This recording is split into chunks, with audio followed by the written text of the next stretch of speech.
முதலாம் வசனத்தை வாசிக்கலாம். அவர் ஏழாம் முத்திரையை உடைத்தபோது பரலோகத்தில் ஏறக்குறைய அரை மணி நேரம் அளவும் அமைதல் உண்டாயிற்று. அவர் ஏழாம் முத்திரையை உடைத்த போது பரலோகத்தில் ஏறக்குறைய அரை மணி நேரம் அளவும் அமைதல் உண்டாயிற்று. 7 எக்காலங்களை குறித்த செய்தி இன்றைக்கு 4வது செய்தி. 7 எக்காலங்களை குறித்து பேச வேண்டும் என்று ஸ்கூல்ல ஒழுங்கு பண்ணியாச்சு, ஆடிட்டோரியம் எல்லாமே ஒழுங்கு பண்ணியாச்சு. ஆனால் பின்பு இதை அவர் ஜெபிக்கும் பொழுது கர்த்தர் சொன்னார், நீ ஏற்கனவே 7 எக்காலங்களை நீ பேசிவிட்ட. Super naturally preached 7 trumpets. நீ ஏற்கனவே அதை பிரசங்கம் 6ஆம் முத்திரையின் கீழ் நீ ஏற்கனவே பிரசங்கம் பண்ணிவிட்டாய் என்று கர்த்தர் சொல்லிவிட்டார். அதனால இந்த கூட்டத்தை கேன்சல் பண்ணிட்டாங்க. ஆனால் இப்பொழுது நம்ம அவருடைய செய்தியில இருந்தும் பைபிள்ல இருந்தும் அந்த 7 எக்காலங்களை குறித்து நம்ம தியானிக்கும். 7 எக்காலங்கள் தலைப்பில் செய்தி கொடுத்தாரா? இல்லை. 7 சபை காலங்களை கொடுத்திருக்கிறார், 7 முத்திரைகளை கொடுத்திருக்கிறார். 7 எக்காலங்களை குறித்தோ 7 கோப கலசங்களை குறித்தோ கொடுக்கவில்லை. ஆனாலும் அவருடைய செய்தி நமக்கு இருக்கிறது. இதோ இந்த பைபிள் நமக்கு இருக்கிறது. அனாயிண்டட் பிரீச்சர் அபிஷேகத்தின் கீழ் அதை ஒன்று சேர்க்கிறார். எல்லா விதமான செய்தி நம்ம மத்தியில் கொடுக்கப்படுகிறது. இந்த பழைய ஏற்பாடு எல்லாமே புதிய ஏற்பாட்டுக்கு நிழலாட்டமாக இருக்கிறது. 2 ஈக்குவல் தான். இது ஷேடோ அண்ட் டைப்பாக இருக்கிறது, அது ரியாலிட்டியாக இருக்கிறது. அது பொருளாக இருக்கிறது, ஷேடோவாக இருக்கிறது. இந்த பழைய ஏற்பாடு புதிய ஏற்பாடு 2 சேர்ந்து வெளிப்படுத்த விசேஷத்தில் அடங்கும். வெளிப்படுத்த விசேஷம் அதை படிக்கும் பொழுது நம்ம பழைய ஏற்பாடு புதிய ஏற்பாடு திருப்பி பார்க்க வேண்டியதாக இருக்கு. அங்கே என்ன சொன்னதோ அதுதான் வெளிப்படுத்தல இருக்கு. அதனால எல்லாம் வெளிப்படுத்த விசேஷத்தில் முடிவடையுது. அது ரொம்ப இம்பார்ட்டன்ட் புக். கடந்த நாட்களில் நான் இதை குறித்து உங்களுக்கு அதிகமாக பேசுகிறேன். உங்கள் ஆத்மாவுக்கு இது பிரயோஜனமானது, கர்த்தருடைய வரிக்கு இது பிரயோஜனமானது. அதனால கவனமாக நீங்கள் கேட்கும்படியாக கேட்டுக்கொள்கிறேன். 8ஆம் அதிகாரம் 1ஆம் வசனத்தில் opening of the 7th seal. அவர் 7ஆம் முத்திரையை உடைத்த பொழுது பரலோகத்திலே அரை மணி நேரம் அளவும் அமைதல் உண்டாயிற்று. இந்த மேகமானது அரை மணி நேரம் அளவு காணப்பட்டது. ஏறக்குறைய அரை மணி நேரம் 27 minutes அங்கே காணப்பட்டது. Coming of the Lord. 7ஆம் முத்திரை என்னவென்றால் அது கர்த்தருடைய வருகையாக இருக்கிறது. கர்த்தருடைய வருகை என்றால் வேட்கமிங், இதை பரிபூர்ணமான வார்த்தை வந்திருக்கிறது. ஹல்லேலூயா.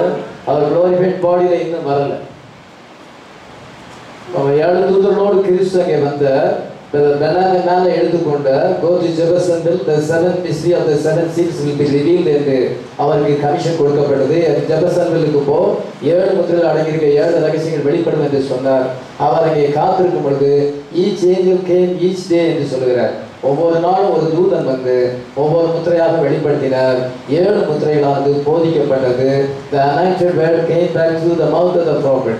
தீர்க்கதரிசியுடைய வாயின் மூலமாக இதோ அபிஷேகம் பண்ணப்பட்ட வார்த்தை வந்தது. All 7 seals are open. Hallelujah. எல்லா 7 முத்திரைகளும் திறக்கப்பட்டது. 7ஆம் முத்திரை it is the coming of the Lord. It is the end of everything என்று பிரதர் பெனன் சொல்லுகிறார். எல்லாத்துக்கும் முடிவாக இருக்கிறது. இது அந்த கர்த்தருடைய வருகையாக இருக்கிறது. அல்ல, கர்த்தருடைய வருகை வந்துட்டுன்னு சொல்லக்கூடாது, வந்திருக்கிறது என்று சொல்லக்கூடாது.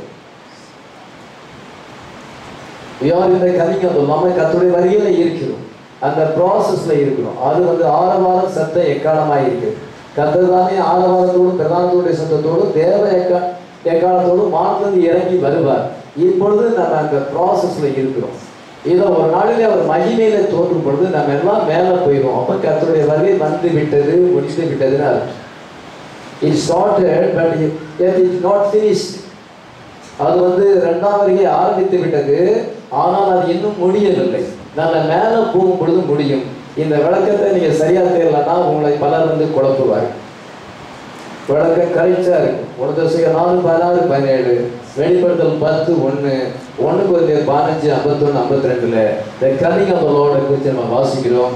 நம்ம சரீரம் இன்னும் மறுரூபமாக்கப்படலை, இன்னும் நம்ம உலகத்தை விட்டு போகலை.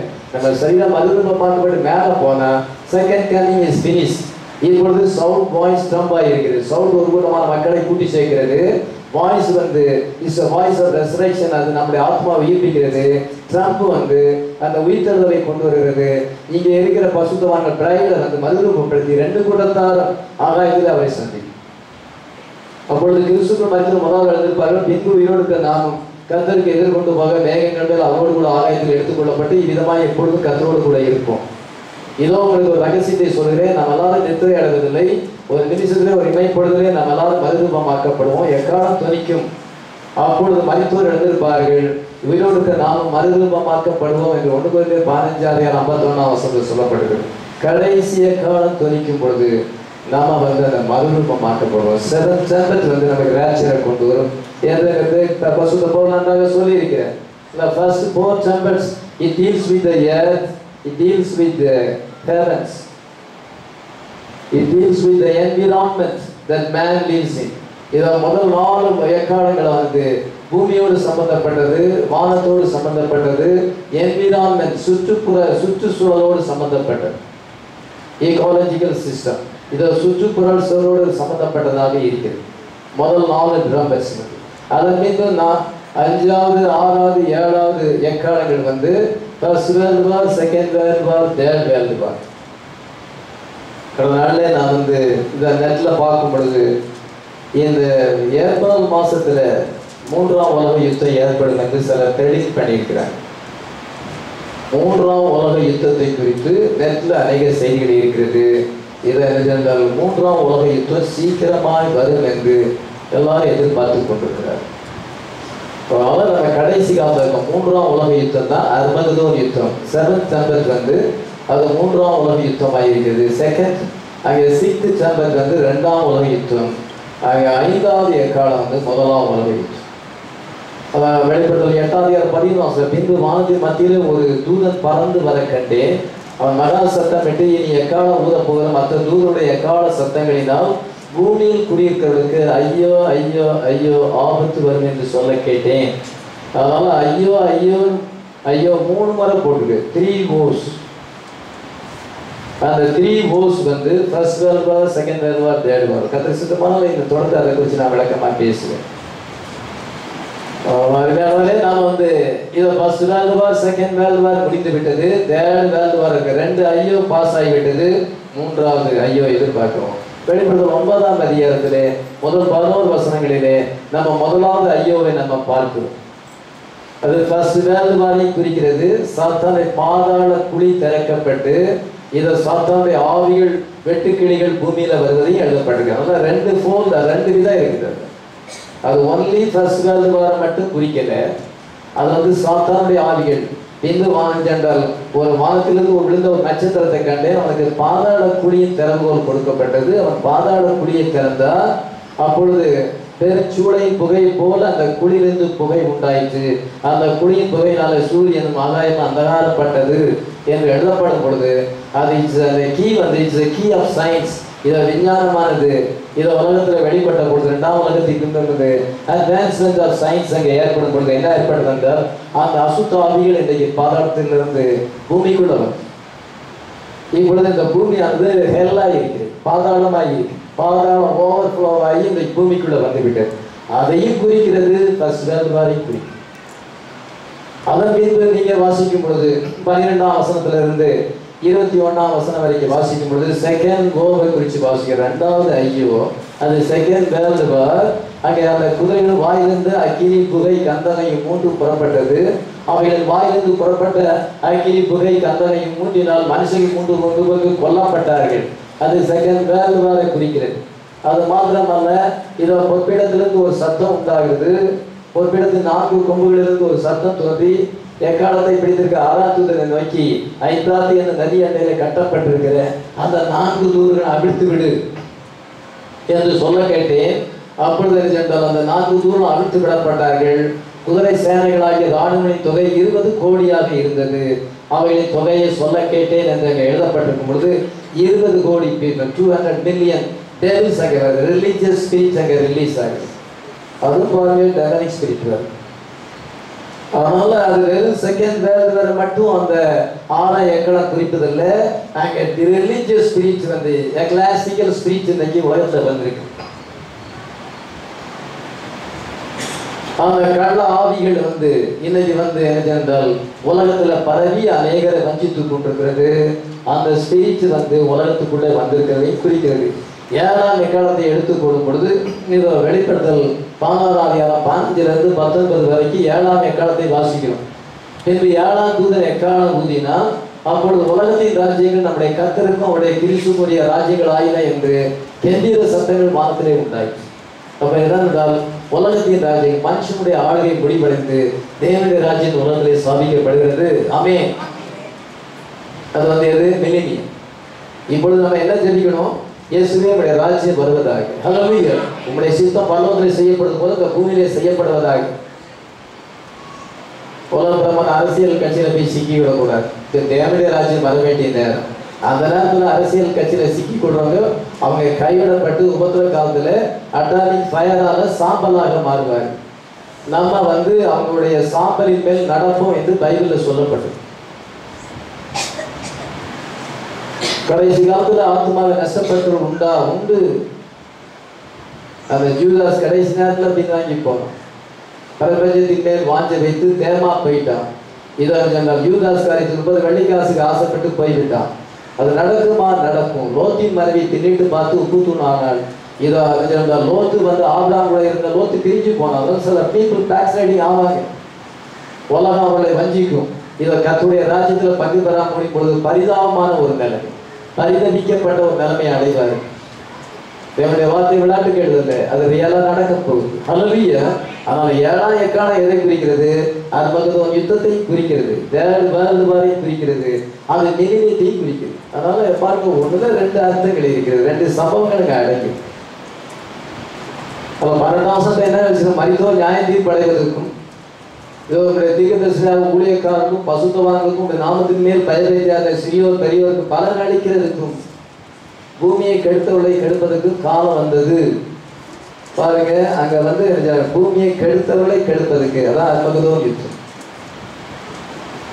அப்பொழுது பரலோகத்தில் தேவனுடைய ஆலயம் திறக்கப்பட்டது. அவருடைய ஆலயத்தில் அவருடைய உடன்படிக்கை காணப்பட்டது. சத்தங்களை இடிமுழக்கம், மின்னல்களும் பூமி எதிர்ச்சியும் பெருங்கல்மழை உண்டாயின. அதெல்லாமே ஜட்ஜ்மென்ட். இப்படி 7 சாப்டர்ஸ் சரி பைபிள் ஸ்டோரி மாதிரி படிக்கும். முதல்ல லிட்டரரியா தெரியாம ஸ்பிரிச்சுவலா கம்பேர் பண்ண முடியாது. முதல்ல எழுத்தின்படி அது தெரியும். எழுத்தின்படி தெரியாம ஆவிக்குரிய விளக்கம் கொடுக்க முடியாது. அநேகர் எழுத்தின்படி தெரியாம ஆவிக்குரிய விளக்கத்துக்கு அங்க விருது. அப்படி எழுத்தின்படி தெரியணும்னா பைபிளை அடிக்கடி படிக்கும். அப்பொழுது பிரசங்கத்தை கேட்டா உங்களுக்கு நல்லா அண்டர்ஸ்டாண்ட் ஆகும். Where did it come from? நாம் முதல் 4 எக்காலங்கள் 7ஆம் வசனத்திலிருந்து 12ஆம் வசனம் வரைக்கும் முதல் 4 எக்காலங்களை வாசிக்கிறோம். வெளிப்படுத்தல் 8ஆம் அதிகாரம் 7ஆம் வசனத்திலிருந்து 12ஆம் வசனம் வரைக்கும் ஃபர்ஸ்ட் 4 டெம்பர்ஸ் குறித்து நம்ம வாசிக்கிறோம். அது எதற்கு சம்பந்தம்? பூமிக்கு சம்பந்தப்பட்டது, அது ஆகாயத்துக்கு சம்பந்தப்பட்டது. Environment, the environment that man lives in, இந்த நம்ம வாழ்கிற இந்த சுற்றுச்சூழலுக்கு சம்பந்தப்பட்டது. நம்ம உலகத்துல வாழணும்னா ஒரு நல்ல என்விரான்மெண்ட் தேவை, சுற்றுச்சூழல் தேவை. நான் ஊழியம் செய்யணும்னா இங்க நல்ல சூழலை வேணும்.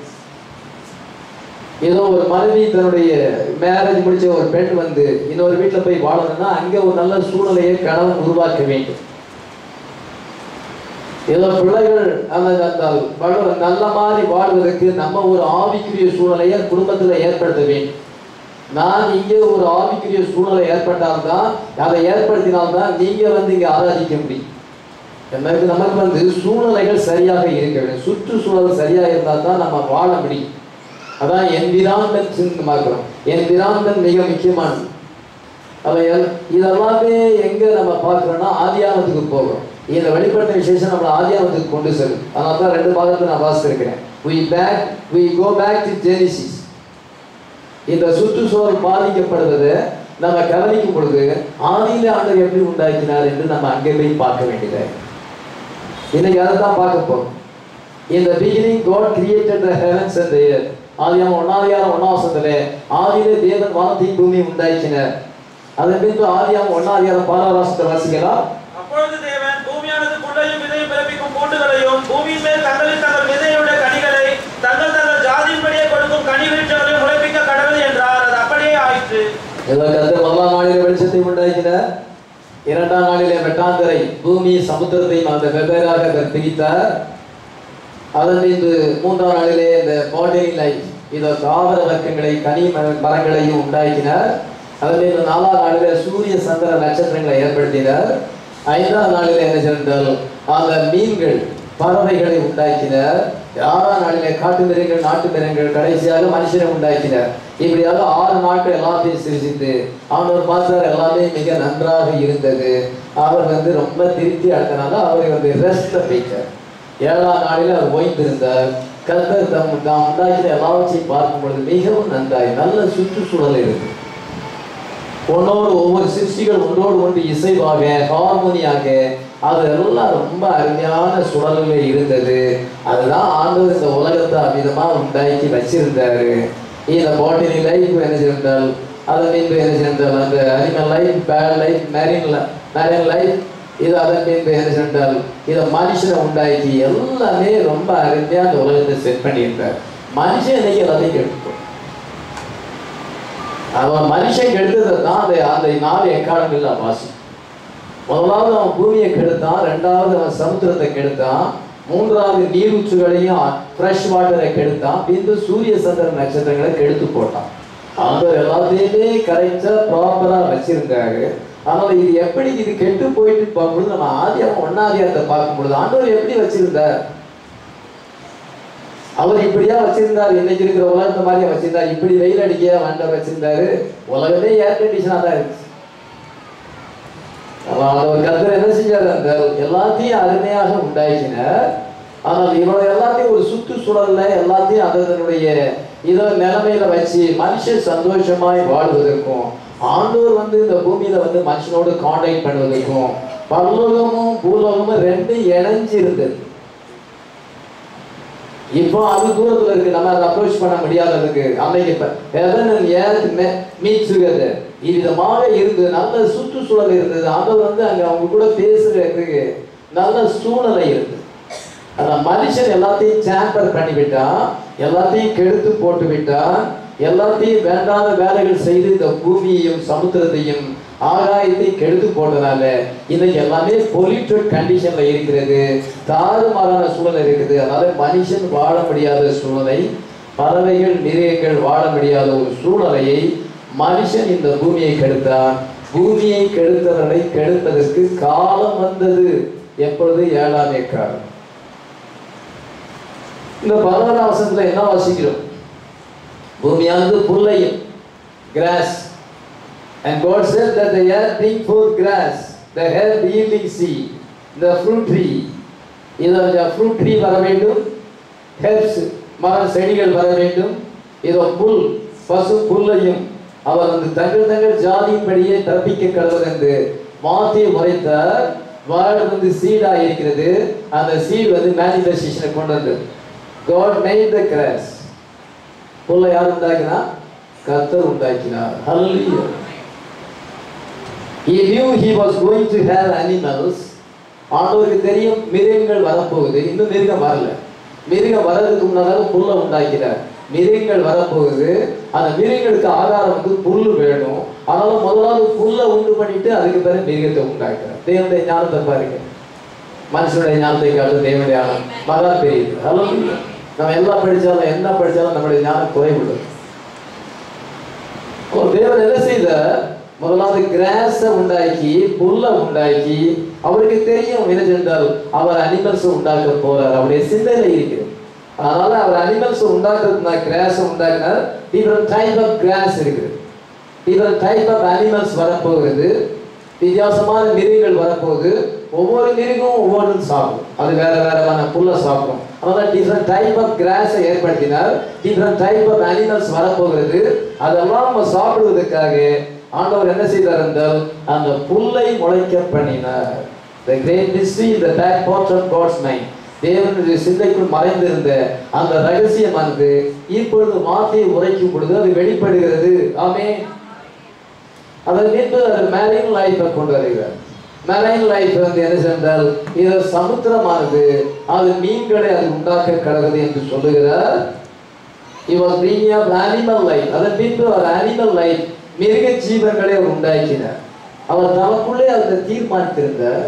இதை மாதிரி எல்லாத்தையும் உண்டாக்கணும் தமக்குள்ளே தீர்மானித்திருந்தார். ஆனால் அவருடைய சிந்தையில் தான் இருக்கிறது, அது இன்னும் வெளிப்படவில்லை. அவருடைய சிந்தையில் இருக்கிறது வார்த்தையை உச்சரிக்கும் பொழுது, அந்த வார்த்தையை ஸ்போக்கன் பண்ணும் பொழுது அது வெளிப்படுகிறது. ஹல்லேலூயா. மனசுக்குள்ளே வச்சிருந்தா போதாது, நீங்க ஆண்டவருடைய வாயை திறந்து சொல்லணும். ஹல்லேலூயா. நீங்க கன்ஃபஸ் பண்ண வேண்டும். உங்களுடைய விசுவாசத்தை நீங்கள் கன்ஃபஸ் பண்ண வேண்டும். இதோ என்றால் எப்படி வந்தது? விசுவாசத்தினாலே ஆண்டவர் உலகத்தை உண்டாக்கினார். அவர் உரைத்தால் அது மேனிஃபெஸ்ட் ஆகும்னு அவருக்கு தெரியும். அதான் காட்ஸ் ஃபெய்த். அந்த ஃபெய்த் தான் நமக்கு தேவை.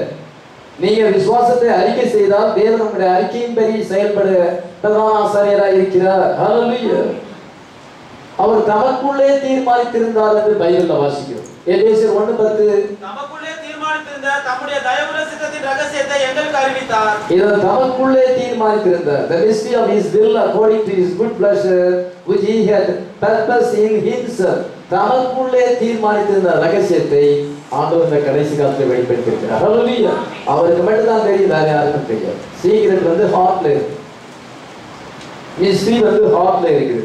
அவருடைய பிளாட்ஃபார்ம்ஸ் அந்த மைண்ட்ல இருக்கிறது. அவருடைய சிந்தைக்குள் மறைந்து இருக்கிறது. அதை வந்து இப்படி எக்ஸ்பிரஸ் பண்ண ஸ்பீக் பண்ணும் பொழுது மேனிஃபெஸ்டேஷன் உண்டாகுது.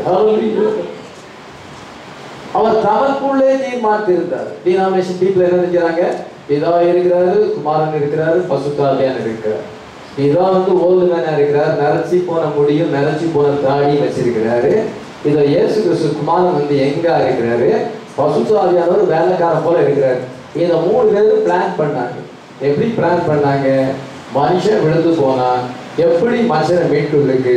அதனால என்ன செஞ்சாலும் பிதா சொல்றார் குமாரனை பார்த்து, நீர் போரும், நீர் ஜனங்களுக்காக மறி, சிலுவையில நீ மறிச்சிட்டு அதுக்கு பிறகு மறிச்சு நீர் வந்து பிறகு நீர் வந்துடும், 40 நாளைக்கு பிறகு நீர் வந்துடும். அதுக்கு பிறகு பசுத்தாவி அவர் போய் அவங்களை ஆயத்தப்படுத்துறாராம். இதுதான் சாதாரண ஒரு எவ்வளவு வந்து அது எவ்வளவு வந்து வார்த்தைக்கு விரோதமாக இருக்கிறது. இது அஞ்ஞான கட்டுக்கதையாக இருக்கிறது. இது அவங்களுடைய ஓன் இமேஜினேஷனா இருக்குது, தேவனுடைய சிந்தை அல்ல. நீங்க 3 பேர் உட்கார்ந்து யோசித்தாங்க அப்படின்னு சொல்லும்போது இங்க தமக்குள் தாமே தீர்மானம் பண்ணினார். அவருக்குள்ள அவர் மட்டும்தாங்க. ஒன் காட பிலீவ் பண்றோம், நம்ம டிரினிட்டியை பிலீவ் பண்ண 3 கடவுளை நம்பல. sovereignty அவருடைய சொந்த கோட்பாடாக மேன்ஸ் டாக்மா அண்ட் கிரீடா இருக்கிறது. but we believe the word. hallelujah. அந்த தேவனுடைய வார்த்தை என்ன சொல்லுகிறது என்றால் தமக்குள்ளே தானே அவர் தீர்மானித்தார். அவருடைய பிரஷருக்காக உண்டாக்கினார். hallelujah. அவர் சந்தோஷப்படுவதற்காக உண்டாக்கினார். hallelujah.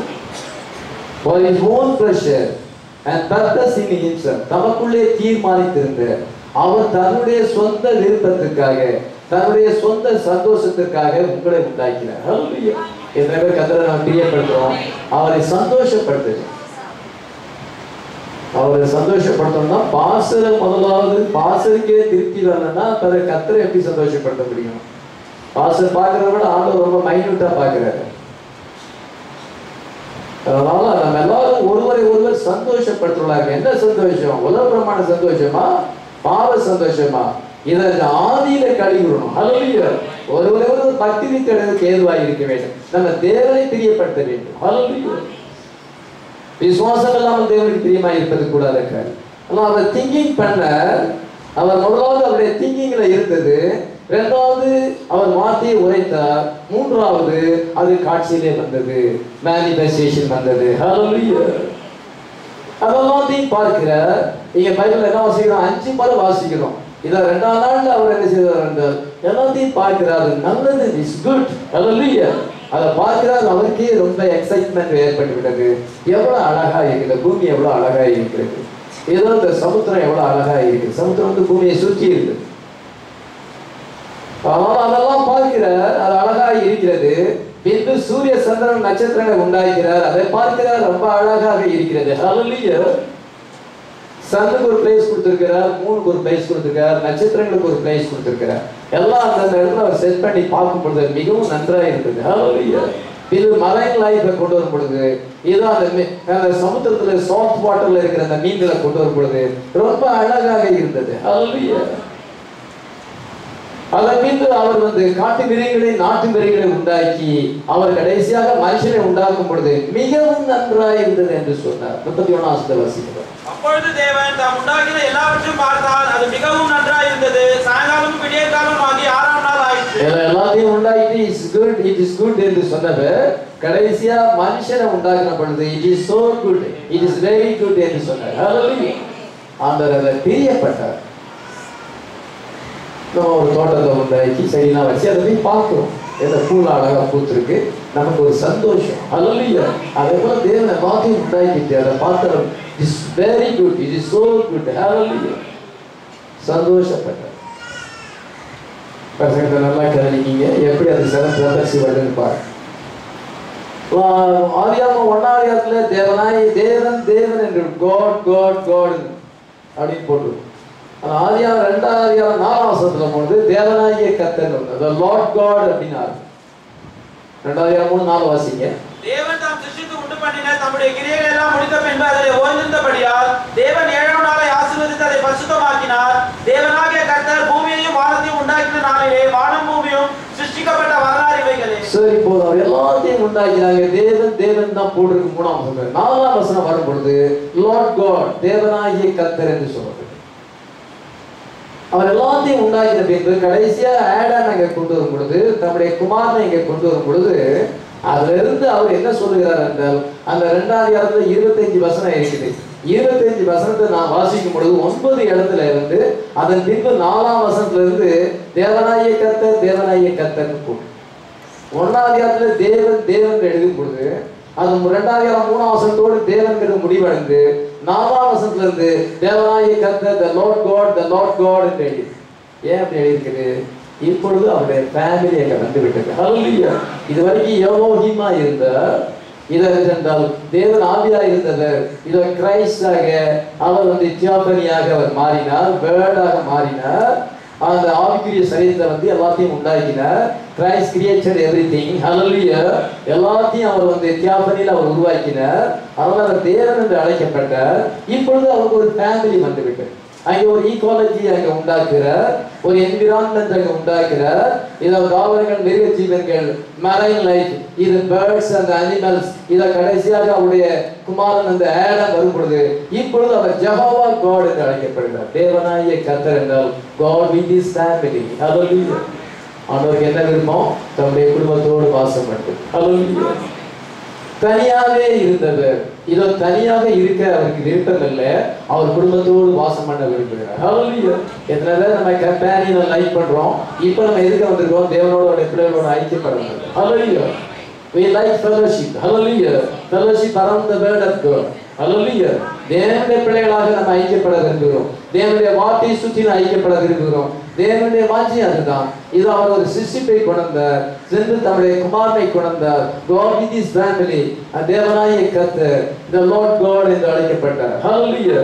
From Elohim to Jehovah. இது ஜெகோவாக மாறி அந்த சாத்துக்கு வந்தார். வெளிப்படுத்தல் 8ஆம் அதிகாரம் முதல் 5 வசனத்துல பேக்ரவுண்ட், அங்க ஒரு பேக்ரவுண்ட வாசிக்கும். 7 எக்காலங்கள் ஊதப்படுவதற்கு முன்னதாக ஒரு பேக்ரவுண்ட் அங்க இருக்கு. அதான் அந்த தூதனை கொடுத்து அவன் வந்து என்ன செய்கிறான் என்று 2ஆம் வசனத்துல 5ஆம் வசனம் வரைக்கும் வாசிக்கிறோம். வாசிப்பதற்கு நமக்கு நேரம் இல்லை. அதாவது 6ஆம் வசனத்துல இருந்து இதை எக்காலம் ஊதுவதற்கு அந்த 7 தூதர்களும் தங்களை ஆயத்தப்படுத்திக் கொண்டார்கள். அப்பொழுது 7 எக்காலங்களுடைய அந்த 7 தூதர்களும் எக்காலங்களை ஊதுவதற்கு தங்களை ஆயத்தப்படுத்தினார்கள் அப்படி என்று சொல்லிவிட்டு 7ஆம் வசனத்தை என்ன வாசிக்கிறோம்? 7ஆம் வசனத்தை வாசிக்கலாம். முதலாம் தூதன் எக்காலம் ஊதினான். அப்பொழுது ரத்தம் கலந்த கல்மழையும் அக்கினியும் உண்டாகி பூமியிலே கொட்டப்பட்டது. தொடர்ந்து வாசிக்கலாம். அதனால் மரங்களில் 1/3 வெந்து போயிற்று, பசும்புல் எல்லாம் எரிந்து போயிற்று. 2ஆம் தூதன் எக்காலம் ஊதினான். அப்பொழுது அக்கினியால் இருக்கிற பெரிய மலை போன்றது ஒன்று சமுத்திரத்திலே போடப்பட்டது. அதனால் சமுத்திரத்தின் 3/4 ரத்தமாயிற்று. சமுத்திரத்தில் இருந்த ஜீவனுள்ள சிருஷ்டிகளில் 3/4 செத்து போயிற்று. கப்பல்களில் 3/4 சேதமாயிற்று. சரி, போதும். இந்த வசனங்களிலே 7ஆம் வசனத்துல 9ஆம் வசனம் வரைக்கும் ஃபர்ஸ்ட் 2 trumpets நம்ம வாசிக்கிறோம். அது பூமியும் சமுத்திரம் எவ்விதமாக கெட்டு போனது என்று வாசிக்கிறோம். முதலாம் தூதன் எக்காலம் ஊதினா அப்பொழுது ரத்தம் கலந்த அக்கினி கல்மலை உண்டாகி பூமியில கொட்டப்பட்டது. அதனால் இது மரங்களில் 1/3 வெந்து போயிடுச்சு, பசும்புலெல்லாம் எரிந்து போயிடுச்சு. அதனால முதலாம் ட்ரம்பட் என்ன வந்தால் பூமியோடு சம்பந்தப்பட்டது. மரங்களில் 1/3. இந்த எக்காலங்கள் எல்லாமே 1/3 தான் இருக்கு. That part of the trees, that part of the earth, that part of the sea, that part of the sun, எல்லாமே that part 3/1 ஜனங்கள் கொல்லப்பட்டார்கள். எல்லாமே that part இருக்கும். ஆனா வயல்ஸ வரும்பொழுது டோட்டல் அனிகிலேஷன். ஹல்லேலூயா. அது that part கிடையாது. எல்லாமே முதலாம் கோபங்கள சுமத்தப்படும் பொழுது 2ஆம் எல்லாம் முற்றிலும் அழியறத பார்க்கும். ட்ரம்பஸ் வந்து that part தான். இப்பொழுது that part அஃபெக்ட் ஆயிருக்கு. உலகத்துல 1/3 அஃபெக்ட் ஆயிருக்கு. ஆனா கோபரசனம் ஊற்றும் பொழுது முற்றிலுமாக அழிந்து போகுது. Total destruction. இது தேர்ட் பார்ட் தான் அழிகிறது. அல்ல முதலாம் தூதன் எக்காலம் ஊதினா அப்பொழுது இரத்தம் கலந்த கல்மழையும் அக்கினியும் உண்டாகி பூமியில கொட்டப்பட்டது. அதனால் மரங்களில் 1/3 வெந்து போயிடுச்சு. பசு புல்லெல்லாம் எரிந்து போயிடுச்சு. அது முன்னாகத்தில் எப்படி இருக்குது? அந்தந்த கனிகளை கொடுக்கிற கனி விருட்சங்கள் உண்டாக இருக்கிறது என்று சொன்னார். இதோ புல்லை அவர் உண்டு பண்ணினார். எல்லாம் பசுமையா இருந்தது. கிராஸ் அங்கே இருந்தது, ட்ரீஸ் அங்கே இருந்தது, இதெல்லாம் விதமான பிளான்ஸ் அங்கே இருந்தது. எவ்வளோ அழகா இருந்தது. அந்த மனுஷன் இப்ப எப்படி ஆகிட்டான்? இதை மரங்களில் 3/4 வெந்து போய்விட்டது. பசு புல்லெல்லாம் எரிந்து போயிடுச்சு. வெள்ளம் வந்ததுக்கு ஏதாவது அறிகுறி இருக்கா? சென்னையில இப்ப ஏதாவது அறிகுறி இருக்குதா? ஒரே டஸ்ட், மண்ணு தான் அள்ளி தட்டுது. மேல ரோட்ல கொஞ்ச தூரம் போனா மண்ணா தான் அள்ளி தட்டு. மழை பெஞ்சதுக்கு எந்த அறிகுறியும். இவ்வளவு வெள்ளம் வந்துச்சா? எத்தனை பேர் செத்து போனாங்களா? ஆதாரமே இல்லாத அளவுக்கு அவ்வளவு வெயில் அடிக்குது, அவ்வளோ வறட்சி, அவ்வளோ டஸ்ட். எப்படி பாருங்க, மனுஷன் இந்த பூமியை எப்படி எடுத்து போறோம். அந்த ஒரு ஆதியில் எப்படி உண்டாக்கிறார்? எல்லாம் கிராஸ். ஹல்லேலூயா. No pollution. ஹல்லேலூயா. No dust pollution. ஏதோ மரங்கள் எப்படி இருந்தது? கிராஸ் எரிதமாக இருந்தது. அந்த அனிமல்ஸ்லாம் எப்படி போய் அந்த புல்லை மேய்ஞ்சது, எப்படி அழகா இருந்தது. அந்த காட்சியை மனுஷன் எப்படி கெடுத்து விட்டான் என்று பாருங்க. அதுதான் எக்காலங்களை நம்ம படிக்கணும். 2ஆம் தூதன் எக்காலம் ஊதினா, அந்த 2ஆம் தூதன் எக்காலம் ஊதும்பொழுது அப்பொழுது அக்கினியால் எரிகிற பெரிய மலை போன்றது சமுத்திரத்தில் போடப்பட்டது. அதனால் சமுத்திரத்தில் 3/4 ரத்தமாகிவிட்டது. சமுத்திரத்தில் உள்ள ஜீவன சிசுகள் 3/4 செத்து போயிட்டு, கப்பல்களில் 3/4 சேதமாயிடுச்சு. எல்லாம் third part ready. A great mountain burning with fire was cast into the sea, and the third part of the sea became blood. அது இப்போ சமுத்திரம் கெட்டு போகிற பாரு. முதலாம் எக்காலம் பூமி, 2வது எக்காலம் சமுத்திரம். எல்லாமே தேர்ட் பார்ட், 3/4 அங்கே கெட்டு போகுது. The very earth, the trees being smitten, அது சேதப்பட்டது. கர்த்தர் எவ்வளவு அழகாக உண்டாக்கினார். அந்த சி எவ்வளவு அழகா இருந்தது, பூமி எவ்வளவு அழகா இருந்தது. இத கர்த்தர் அந்த இயேசு கிறிஸ்து என்ன செய்தார் என்றால் சமுத்திரத்தின் மேல் நடந்தார். ஹல்லேலூயா. He could walk on the water. Adam நடக்க முடியுமா? ஆடாம் நடக்க முடியும். இயேசு செகண்ட் ஆடாமா வந்திருக்கிறார். தண்ணீரின் மேல் நடக்க முடியுமா? நடக்க முடியும். இத இயேசு கிறிஸ்து தண்ணீரின் மேல் நடந்தார். அந்த அது எதை குறிக்கிறது என்றால் அந்த சமுத்திரத்தை உண்டாக்குறது அவர் தான். ஹல்லேலூயா. அவர் தான் மாஸ்டர், அவர் தான் கிரியேட்டர். அதனால இந்த தண்ணீர் மேல அவரால் நடக்க முடியும். மனுஷன் நடக்க முடியும். மத்திய 14:25 என்ன வாசிக்கிறோம்? வாசிக்கலாம். இரவின் 4ஆம் ஜாமத்திலே இயேசு கடலின் மேல் நடந்து அவரிடத்துக்கு வந்தார். கடலின் மேல் நடந்து வந்தார். ஏனென்றால் சமுத்திரத்தை அவர் உண்டாக்கின சிருஷ்டிகர்த்தர் இத சமுத்திரம் அவர் அமைத்தாரு. அதன் மேல் நடந்து வந்தார். ஹல்லேலூயா. லூக்கா 5ஆம் அதிகாரத்துல நம்ம வாசிக்கும் பொழுது, முதல் சில வசனங்களை வாசிக்கும் பொழுது, அங்கே சீமோன் பேதுரும் அந்திரேயாவும் யாக்கோபும் யோவானும் விதமான கலிலேயா கடலில் மீன் பிடித்துக் கொண்டிருக்கிறார்கள். ராத்திரி முழுவதும் பிரயாசப்பட்டும் ஒரு மீன் கூட கிடைக்கல. கர்த்தர் அவருடைய படகை இதை கேட்டு வாங்கி அந்த படகுல நின்று ஜனங்களுக்கு அவர் போதனம் பண்ணுகிறார். போதனம் பண்ணி முடித்த பின்பு அவர் சீமோனை பார்த்து என்ன சொல்லுகிறார்? வலையை கொண்டு ஆழத்துல போடு என்று சொல்லுகிறார். ஆழத்துல போடும் பொழுது தரான மீன்கள் கிடைத்தது. வலை கிளிய பண்ணும்படியான மீன்கள் கிடைத்தது. பக்கத்தில் இருக்கிற படகுகளையும் அவள் உதவிக்கு கேட்டுக்கொண்டு அந்த தரான மீன்களை கொண்டு வந்தார்கள் என்று நம்ம வாசிக்கணும். ஆகிய அந்த பேர் என்ன சொல்லுகிறார் என்றால், ஐயரே ராத்திரி முழுவதும் நாங்கள் பிரயாசப்பட்டோம், அதனால் ஒரு மீன் கிடைக்கிறது, ஆனால் உங்களுடைய வார்த்தையின்படி நான் செய்கிறேன் என்று சொல்லுகிறேன். 5ஆம் வசனத்தை வாசிக்கிறோம். அதற்கு சீமோன், ஐயரே ராம் முழுவதும் நாங்கள் பிரயாசப்பட்டும் ஒன்றும் அகப்படவில்லை, ஆகிலும் உம்முடைய வார்த்தையின்படியே வலையை போடுகிறேன் என்றார். ஆகிலும் உம்முடைய வார்த்தையின்படியே வலை. Nevertheless at thy word I will let down the net, launch into the deep. ஆழத்திலே கொண்டு போய் வலையை போடு என்று கர்த்தர் சொல்லும் பொழுது, ராத்திரி முழுவதும் பிரயாசப்பட்டோம், ஒரு மீன் கூட கிடைக்கல. ஆனாலும் nevertheless at thy word I will let down the net, அப்படி போடும் பொழுது மீன் நிறைய கிடைக்கிறது. ஹல்லேலூயா. அவங்களுடைய அப்பா வந்து ஃபிஷர்மேன், மீன் பிடிக்கிறவர். அவங்க தாத்தா கூட மீன் பிடிக்கிறவர். அங்கே அங்கிள் மீன் பிடிக்கிற அந்த குப்பத்தில் தான் வாசம் பண்ணுகிறாங்க. அவங்களுடைய பரம்பரை தொழில் மீன் பிடிப்பது, ராத்திரி எல்லாமே மீன் பிடிப்பது, ஃபிஷிங் வில்லேஜில் அவங்க வாழ்கிறார்கள். இப்படி வாழ்ந்தவருக்கு வந்து ஒரு கார்பெண்டர் வந்து சொல்லுகிறார். இவர் 30 வருஷமா கார்பெண்டர் வேலை செய்திருக்கிறார்.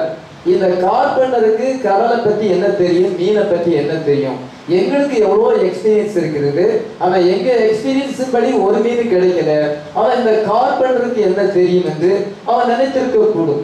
அதன் பின்பு அவன் பிரசங்கத்தை ஏற்கனவே கேட்டதுனால அவனுக்கு என்ன செய்திருந்தால், அந்த மாம்சமாகிய திரைக்குள்ளே யார் இருக்கிறார்? கர்த்தர் இருக்கிறார். ஹல்லேலூயா. தேவன் அந்த மாம்சத்துக்குள்ளே வாசம் பண்ணுகிறார். Is a voice of God என்று அவன் பிலீவ் பண்ணான். ஹல்லேலூயா. அது அவருடைய சத்தம் அல்ல, கார்பெண்டருடைய சத்தம் அல்ல, அது தேவனுடைய சத்தம். மலையை கொண்டு ஆழத்திலே போடுங்கள் என்று சொன்னது. It's a God's word. ஹல்லேலூயா. அதிலே தேவன் வார்த்தை உண்மை உண்டாக்கும்படி வெளிச்சம் உண்டாகிறது சொன்னார், மீன்கள் உண்டாகிறது என்று சொன்னார். அந்த சத்தம் என்று அவன் ரெகனைஸ் பண்ணினான். ஹல்லேலூயா. எத்தனை பேர் ரெகனைஸ் பண்றோம்? The voice from the excellent glory speaking. Throw your nets on the deep. ஆழத்திலே கொண்டு போனான். இப்பொழுது தன்னுடைய எக்ஸ்பீரியன்ஸ் எல்லாத்தையும் அவன் மறுதலித்து denies his own experience and all his knowledge. இது all what he knows. அவன் எனக்கு என்ன அனுபவம் உண்டோ, அவன் என்ன தெரிஞ்சானோ அதெல்லாம் அவன் வந்து மறுதலித்து submissive to the word of God. Hallelujah. தேவனுடைய வார்த்தைக்கு கீழ்ப்படிந்தான். Hallelujah. நமக்கு நிறைய அனுபவங்கள் இருக்கலாம், நிறைய கருத்துக்கள் இருக்கலாம், நல்ல நாலேஜ் இருக்கலாம். அதெல்லாம் நம்ம விட்டுட்டு தேவனுடைய வார்த்தை என்ன சொல்லுதோ அதை விசுவாசிக்கணும். Hallelujah. உங்களுடைய சொந்த கருத்துக்கள் எல்லாம் இங்க வந்து செல்லுபடி ஆகாது, கர்த்தருக்கு முன்பாக அது செல்லுபடி ஆகாது. அதெல்லாம் நீங்க தூரம் ஒதுக்கி வைத்து விட்டு கர்த்தருடைய வார்த்தை என்ன சொல்லுதோ அதுபடி கேட்டு தான் நமக்கு ஆசீர்வாதம். ஆமென். இப்பொழுது என்ன ஆண்டவர் வலையை போட சொன்ன திரளான மீன்கள் கிடைத்தது.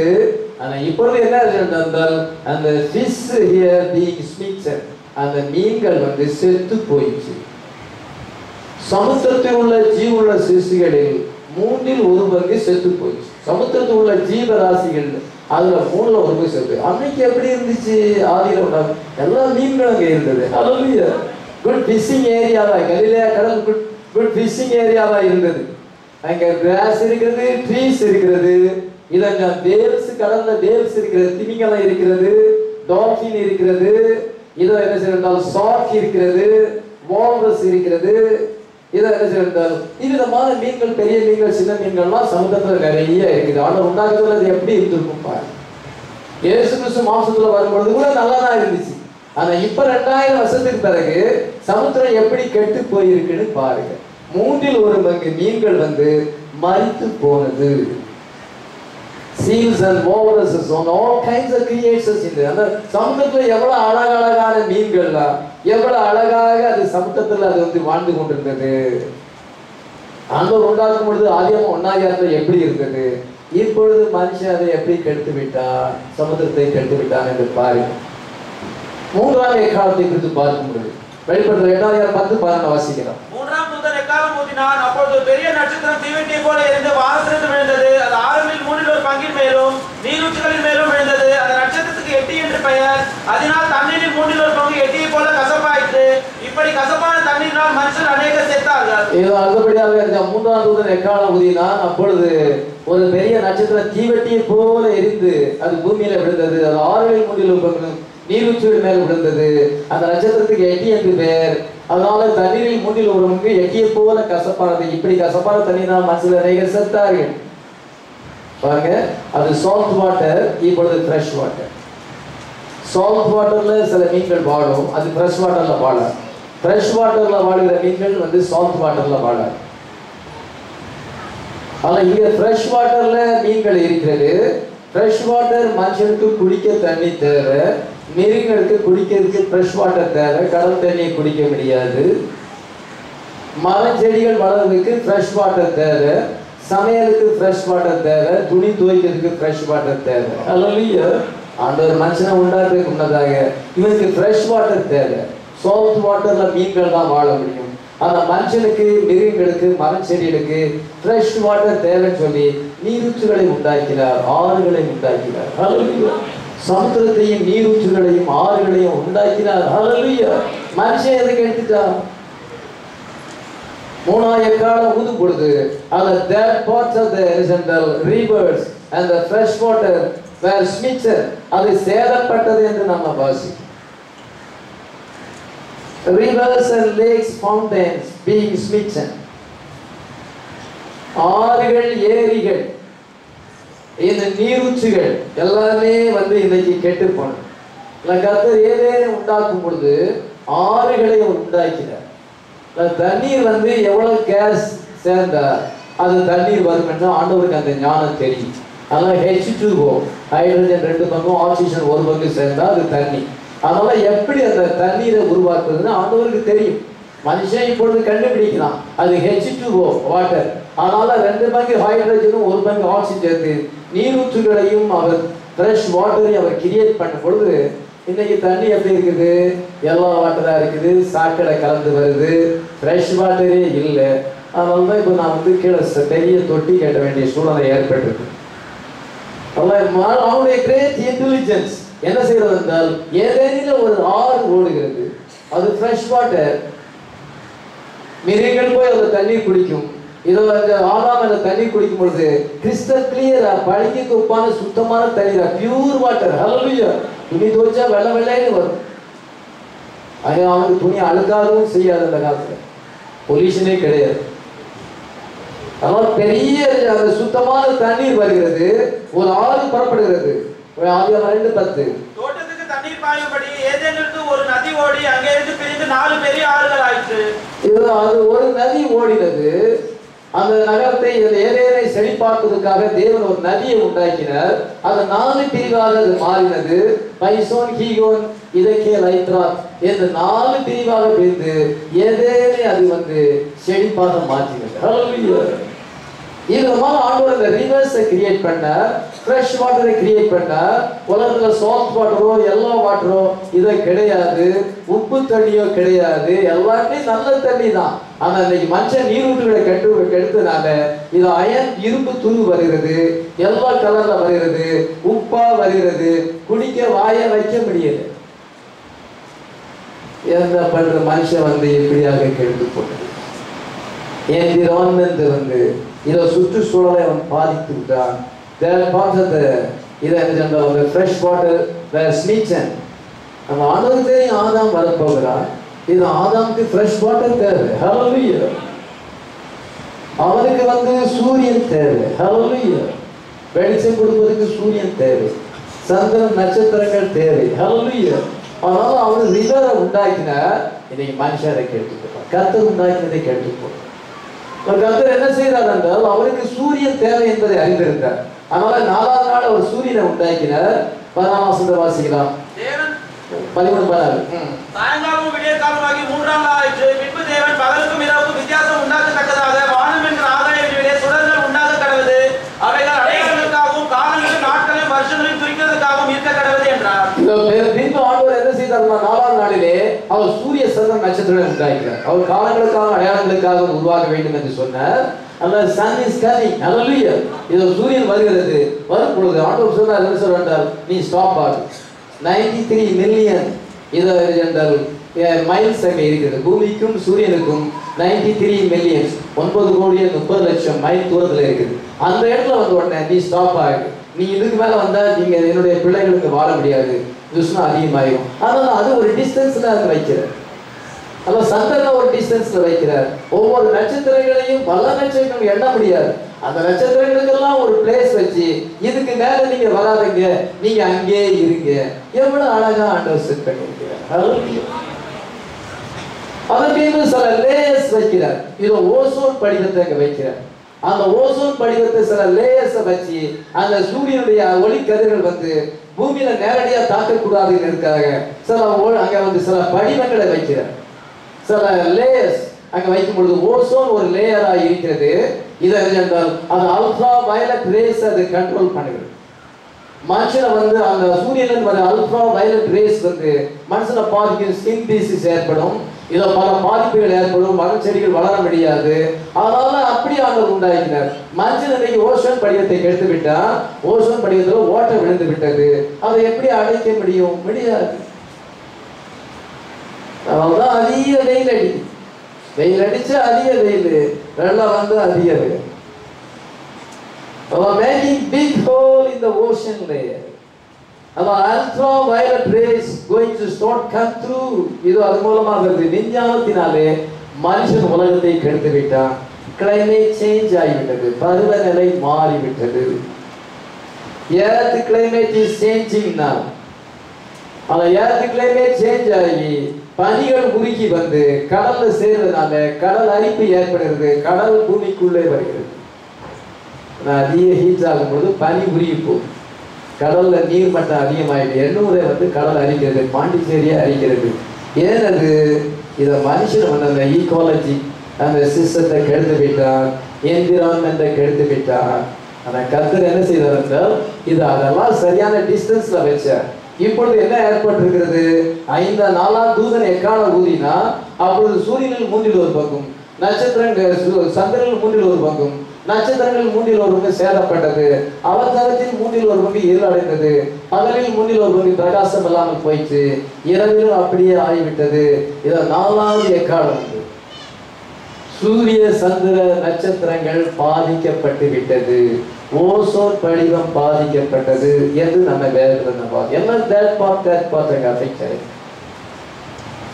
1:16 ஆண்டவர் வந்து இதை பகலை ஆள பெரிய சுடரை, இரவை ஆள சிறிய சுடரை உண்டாக்கினார். மகத்தான அங்கே சுடர்களை உண்டாக்கி நட்சத்திரங்களை உண்டாக்கி அவர் எல்லாத்தையும் ஒரு பொசிஷன்ல வைக்கும் பொழுது இப்பொழுது மனுஷன் எல்லாத்தையும் கெடுத்துவிட்டான். நோவா காலத்துல என்ன நடந்தது என்று தீர்க்கதரிசி சொல்லுகிறார்.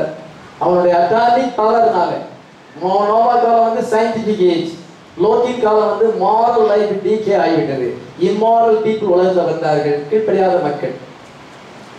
நீ வந்து கம்ப்யூட்டர்ல சினிமா பார்க்காத, டிவி வைக்கிறது பார்க்காதனாலும் பார்க்கறது. அந்த ஆசை இருந்தால் சர்ச்சை விட்டு பயிர வேண்டியதுதான். அந்த ஆசையெல்லாம் விட முடியல அப்படின்னா நீங்க சர்ச்சை விட்டு பயிர வேண்டியதுதான். இது சர்ச்சை வந்து பசுத்தமான சட்டை, ஆவிக்குரிய உடல். நான் அதை பார்த்துக்கிட்டு தான் இருப்பேன் அப்படின்னா என்ன இருக்கு? பாஸ்டர் நான் வந்து பார்த்தது உண்மைதான், இனிமேல் நான் பார்க்க மாட்டேன். இனிமேல் என் கம்ப்யூட்டர்ல வந்து சினிமா சீடியை போட்டு நான் பார்க்க மாட்டேன். சினிமா சீடியை வாங்கி கம்ப்யூட்டர்ல போட்டு பார்த்தா அது என்ன தப்பே உணர்வு இல்லையே. முதலாவது உணர்வு வேணும், 2வது விடணும், அதை அறிக்கை செய்யணும், 3வது விடணும். தன் பாவனை மறைக்கிறவன் வாழ்வடைய மாட்டான், அவளை அறிக்கை செய்து விட்டு விட இறக்கப்படும். அதையே உணர்வே இல்லைன்னா என்ன அர்த்தம்? பசுத்தாவே இல்லைன்னு அர்த்தம். நம்ம தவறு செய்யக்கூடியவங்க தான், அதை உணர்வு வரும். இவ்வளவு செய்தியை நம்ம கேட்கிறோமே, கர்த்தருடைய வருகை சமீபமா இருக்கிற பாச சொல்ல ரைட்டு தானே, நம்ம அதை விட்டுருவோம், இனிமேட்டு வேண்டாம். அந்த மனசு வராதவங்க எப்படி பசுத்தாவே அவங்களுக்குள்ள இருக்குதா? எப்படி யோசிப்பாங்க? அதனால பாருங்க, இன்னைக்கு மனுஷன் எல்லாத்தையுமே கெடுத்து போட்டோம். அட்டாமிக் பவர் விஞ்ஞானத்தினால இன்னைக்கு ஜனங்கள் கெட்டு போறாங்க. கம்ப்யூட்டர் கண்டுபிடிச்சு அதையே கெட்டு போறாங்க. சயின்ஸ் அன்னைக்கு அட்டாமிக் பவரை கண்டுபிடிச்சு பூமி என்ன செய்தார் என்றால் சூரியனை விட்டு கொஞ்சம் எடுத்துட்டான். அதுல பூமி சரிந்து போனது. அதனால பூமி உள்ள இப்படி சரிஞ்சுக்கிட்டு சுத்துது. அன்னைக்கு பூமி உள்ள நேரா சுத்திச்சு. மாசம் 30 நாள், 360 நாள். இன்னைக்கு வந்து பிப்ரவரி மாசம் 29ஆம் தேதி வரப்போகுது, திங்கட்கிழமை. ஏன் அப்படி வந்துச்சு? இதை வந்து அவன் 29 நாள், 30 நாள், 31 நாள் ஏன் மாறி வந்துச்சு? பூமியானது கொஞ்சம் சரிந்தது. The earth axis is tilted slightly. இதோ அந்த பூமியோட அச்சு கொஞ்சம் சாஞ்சி விடுது. எந்தனால? அட்டாமிக் பவர்னால சாயும் பொழுது மழை வந்துச்சு. 4 சீசன் அங்கே ஏற்பட வேண்டிய சூழ்நிலை ஏற்படாது, அதனால மழை கிடையாது. இப்பொழுது என்ன செய்வானா என்ன சொல்லுகிறார்? இந்த பூமியை அட்டாமிக் பவர்ல இந்த சூரியன் பக்கத்துல கொண்டு போகும் பொழுது அது எரிஞ்சு போகும். சூரியனை விட்டு கொஞ்சம் தூரத்துல கொண்டு வரும் பொழுது மழை வந்துச்சு, வெள்ளம் வந்துச்சு. சூரியன் பக்கத்துல கொண்டு போனா 93 மில்லியன் மைல்ஸ் அது இருக்குது. இப்ப பக்கத்துல கொண்டு போகும் பொழுது எரிஞ்சு போகும். மனுஷன் தன்னுடைய அறிவினால் இந்த உலகத்தை அழித்து போடுவோம். அவங்களுக்கு மழை எப்படி கொண்டு வரணும்னு அவருக்கு தெரியும். மனுஷன் தன்னுடைய அறிவினால் அதை செய்கிறான். They are going to push it back into the sun to reap out the science civilization again. Abraham governor செய்த பெண்ணார் சொல்கிறார். முதல்ல என்ன செய்யலாம்? They shook the world out of its orbit. இந்த உலகத்தை வந்து அந்த ஆர்பிட்ல இருந்து இதை அவங்க விலக வச்சாங்க. The sun throwed it sideways and brought rains and destroyed the world by water. உலகமானது தண்ணீரால அழிந்தது. This time இந்த நேரத்திலே they are going to throw the same thing. அதே மாதிரியே செய்ய போறாங்க. Right side back into the sun and burn it up again, just as perfect as it can be. இது உலகம் எரிஞ்சு போகும். அட்டாமிக் பவர்னால அதை செய்வான் என்று தீர்க்கதரிசனமாக வைத்திருக்கிறார். ஹல்லேலூயா. நோவா காலம் நமக்கு ஒரு டைப்பாக இருக்கு. ஆதியாகமம் 1:20-28 வாசிக்கும் பொழுது கர்த்தர் நீர்வாழ் ஜந்துக்களை உண்டாக்கினார். டால்பின், வேல்ஸ் விதமான மிருகங்களை உண்டாக்கினார். பின்பு பேட் லைஃப் உண்டாக்கிறார். ஈகிள்ஸ், டவ், என்றால் எல்லா விதமான பறவைகள், நீங்கிள்டு, ஃபால், எல்லாத்தையுமே அவர் பறவைகளை உண்டாக்கினார். இதெல்லாம் உண்டாக்கின பின்பு 26ஆம் வசனத்துல எதுக்காக காத்திருக்கிறார்? கடைசியா மனுஷன் வரும். ஹல்லேலூயா. நமது ரூபத்தின்படியும் நமது சாயலின்படி மனுஷனை உண்டாக்குவோமாக என்று தேவன் தம்முடைய ஹார்ட்ல அங்கே திங்க் பண்ணினார். தேவன் நம்முடைய ஆட்ரிபியூட்ஸோடு வாழ்ந்து கொண்டிருக்கிறார். இப்பொழுது அவர் உண்டாக்கும் பொழுது இதோ மனுஷன் அங்கே வருகிறார். Hallelujah. God always has a provided way for his own elect. கர்த்தர் எப்பொழுதுமே தம்மால் தெரிந்து கொள்ளப்பட்ட மக்களுக்கு ஒரு வழியை உண்டு பண்ணுகிறார். ஆமென். மனுஷன் வாழணும்னா அவனுக்கு வாட்டர் தேவை, ஃப்ரெஷ் வாட்டர் தேவை, அவனுக்கு ஃபிஷ் தேவை, அவனுக்கு அனிமல்ஸ் தேவை, இதோ அவனுக்கு என்ன செய்தால் அங்கே பேர்ட்ஸ் தேவை. இப்படி ஒரு ஈக்குவாலிட்டி அவர் உண்டு பண்ணி, ஒரு சுற்றுச்சூழலை உண்டு பண்ணி கடைசியா மனுஷனை கொண்டு வருகிறார். ஆதியாகமத்தில் என்ன பார்க்கிறோம்? ஆண்டவர் இதெல்லாம் பார்க்கும் பொழுது அவர் வந்து ஸ்டிமுலேட்டட் ஆகிட்டார், ரொம்ப சந்தோஷப்பட்டு விட்டார். different kinds of animals அங்கே இருக்கிறது. பூனையில இருந்து அவர் சிங்கம் வரைக்கும் உண்டாக்குறார், எறும்புல இருந்து யானை வரைக்கும் உண்டாக்குறார், டாக்ஸ், கேட்ஸ் அங்கே உண்டாக்குறார், டைகர் அங்கே உண்டாக்குறார். இதென்றால் காளை உண்டாக்கும் பொழுது சுமை சுமக்கிற ஒரு மிருகமாக இருக்கிறது, பலிக்கார மிருகமாக இருக்குது. ஹார்ஸ் வந்து வேலை, அது வண்டி வந்து ரதத்தை இழுக்கிறதா இருக்கு. சீப் வந்து ஆடு உண்டாக்குவது இன்னசென்ட், அந்த செம்மறி ஆடு இன்னசென்டா இருக்கிறது.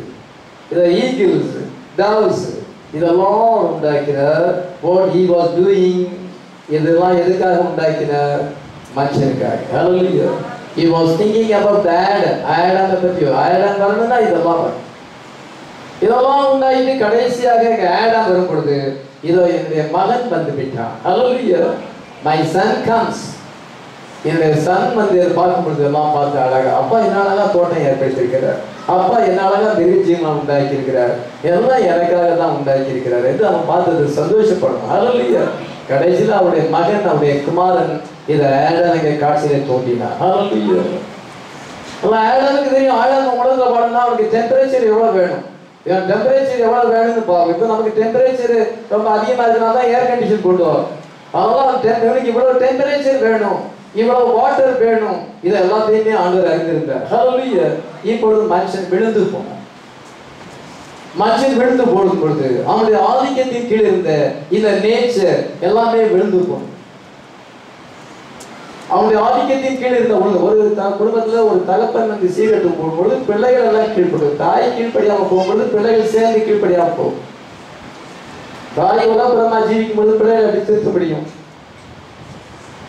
தாயும் தகப்பனும் ஆலோசனைக்கு செவி கொடுப்பதில்லை, வார்த்தைக்கு செவி கொடுப்பதில்லை. பிள்ளைகள் என்ன லட்சணத்துல இருக்கும், அதை விட மோசமா இருக்கும். அதனால என்ன, மனுஷன் விழுந்து போகும்பொழுது அவனுடைய ஆதிக்கத்தின் கீழ் இந்த நேச்சர் அவர் கொடுத்திருந்த இந்த நேச்சர் விழுந்து போகும். fallen man has a deep in him. ஆனால் அவனுக்குள்ள ஒரு வாஞ்சை இருக்கிறது. Hallelujah. மறுபடியும் ஏதேனுக்கு போகணும். Hallelujah. அந்த ஏதேனுக்கு பெர்ஃபெக்ஷனை பார்க்க வேண்டும், அந்த அழகு இதை பார்க்கணும்னு அவனுக்கு ஆசை. ஆனால் போறதுக்கு வழி தெரியாது. அவனால சிருஷ்டிக்க முடியுமா? அவனால சிருஷ்டிக்க முடியாது. மேனுஃபேக்சர் பண்ண முடியும், உற்பத்தி செய்ய முடியும், ஆனால் சிருஷ்டிக்க முடியாது. God is the only creator. Hallelujah. Satan cannot create, man cannot create. Hallelujah.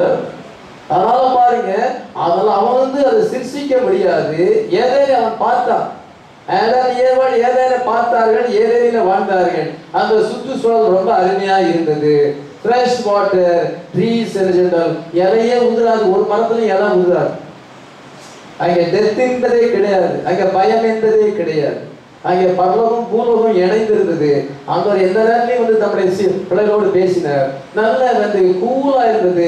இதோ ஹாட் இருந்தது, குளிர் நடுங்கிறதும் கிடையாது, ஏர் கண்டிஷன் போல இருக்கு. இந்த மன உலகத்தை தந்து வெளியே வந்து கொடுத்து ஆண்டவர் அவருக்கு மேல அவருக்கு எல்லாத்துக்கு மேல ஆதிக்கத்தை கொடுத்தாரு. ஆதியாகமம் 1:28 என்ன வாசிக்கிறோம் என்றால், நீங்கள் சகலத்தையும் ஆண்டு கொள்ளுங்கள். இந்த பறவைகள், இதை என்றால் மச்சங்கள், பூமியில் உள்ள எல்லா விதமான ஜீவராசிகளையும் நீங்கள் ஆண்டு கொள்ளுங்கள் என்று அவனுக்கு அதிகாரத்தை கொடுத்திருந்தார். அவனை கிங்காக மாற்றி இருந்தார், மைனர் காட் போல வச்சிருந்தார். அதனால ஒரு நாளில் அவன் பெர்ஃபெக்ஷன்ல இருந்தான். இவன் பெர்ஃபெக்ஷன்ல இருந்து விழுந்து போயிட்டான். ஒரு காலத்துல நாங்க வசதியா இருந்தோம், பெரிய பங்களாவில் இருந்தோம், நாங்க அப்படி இருந்தோம் இப்படி இருந்தோம். இப்போ நாங்க ரொம்ப கஷ்டப்படுறோம், ஏழை ஆயிட்டோம். எப்படி நம்ம பழைய நிலைமைக்கு போறது அப்படின்னு சிலர் யோசிக்கிறாங்க. முன்னால நாங்க அப்படி இருந்தோம், இப்போ டவுன் ஆயிட்டோம். இதோ நாங்க அவ்வளவு வசதியாதான் இருந்தோம், இப்ப எப்படி அந்த நிலைக்கு போறது? அதுக்காக பிரயாசப்படுவது, உழைப்பது. அதுதான் இதை ஏதேனும் பெர்ஃபெக்ஷன்ல இருந்து விழுந்து போனா, இப்பொழுது அவன் பாவ நிலையில வந்து விட்டா எப்படி மறுபடியும் அந்த ஏடனுக்கு போறது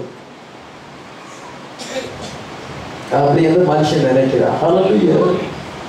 எத்தனை பேர் ஏடன் போகணும்னு நினைக்கிறோம்? ஹல்லேலூயா. Praise God.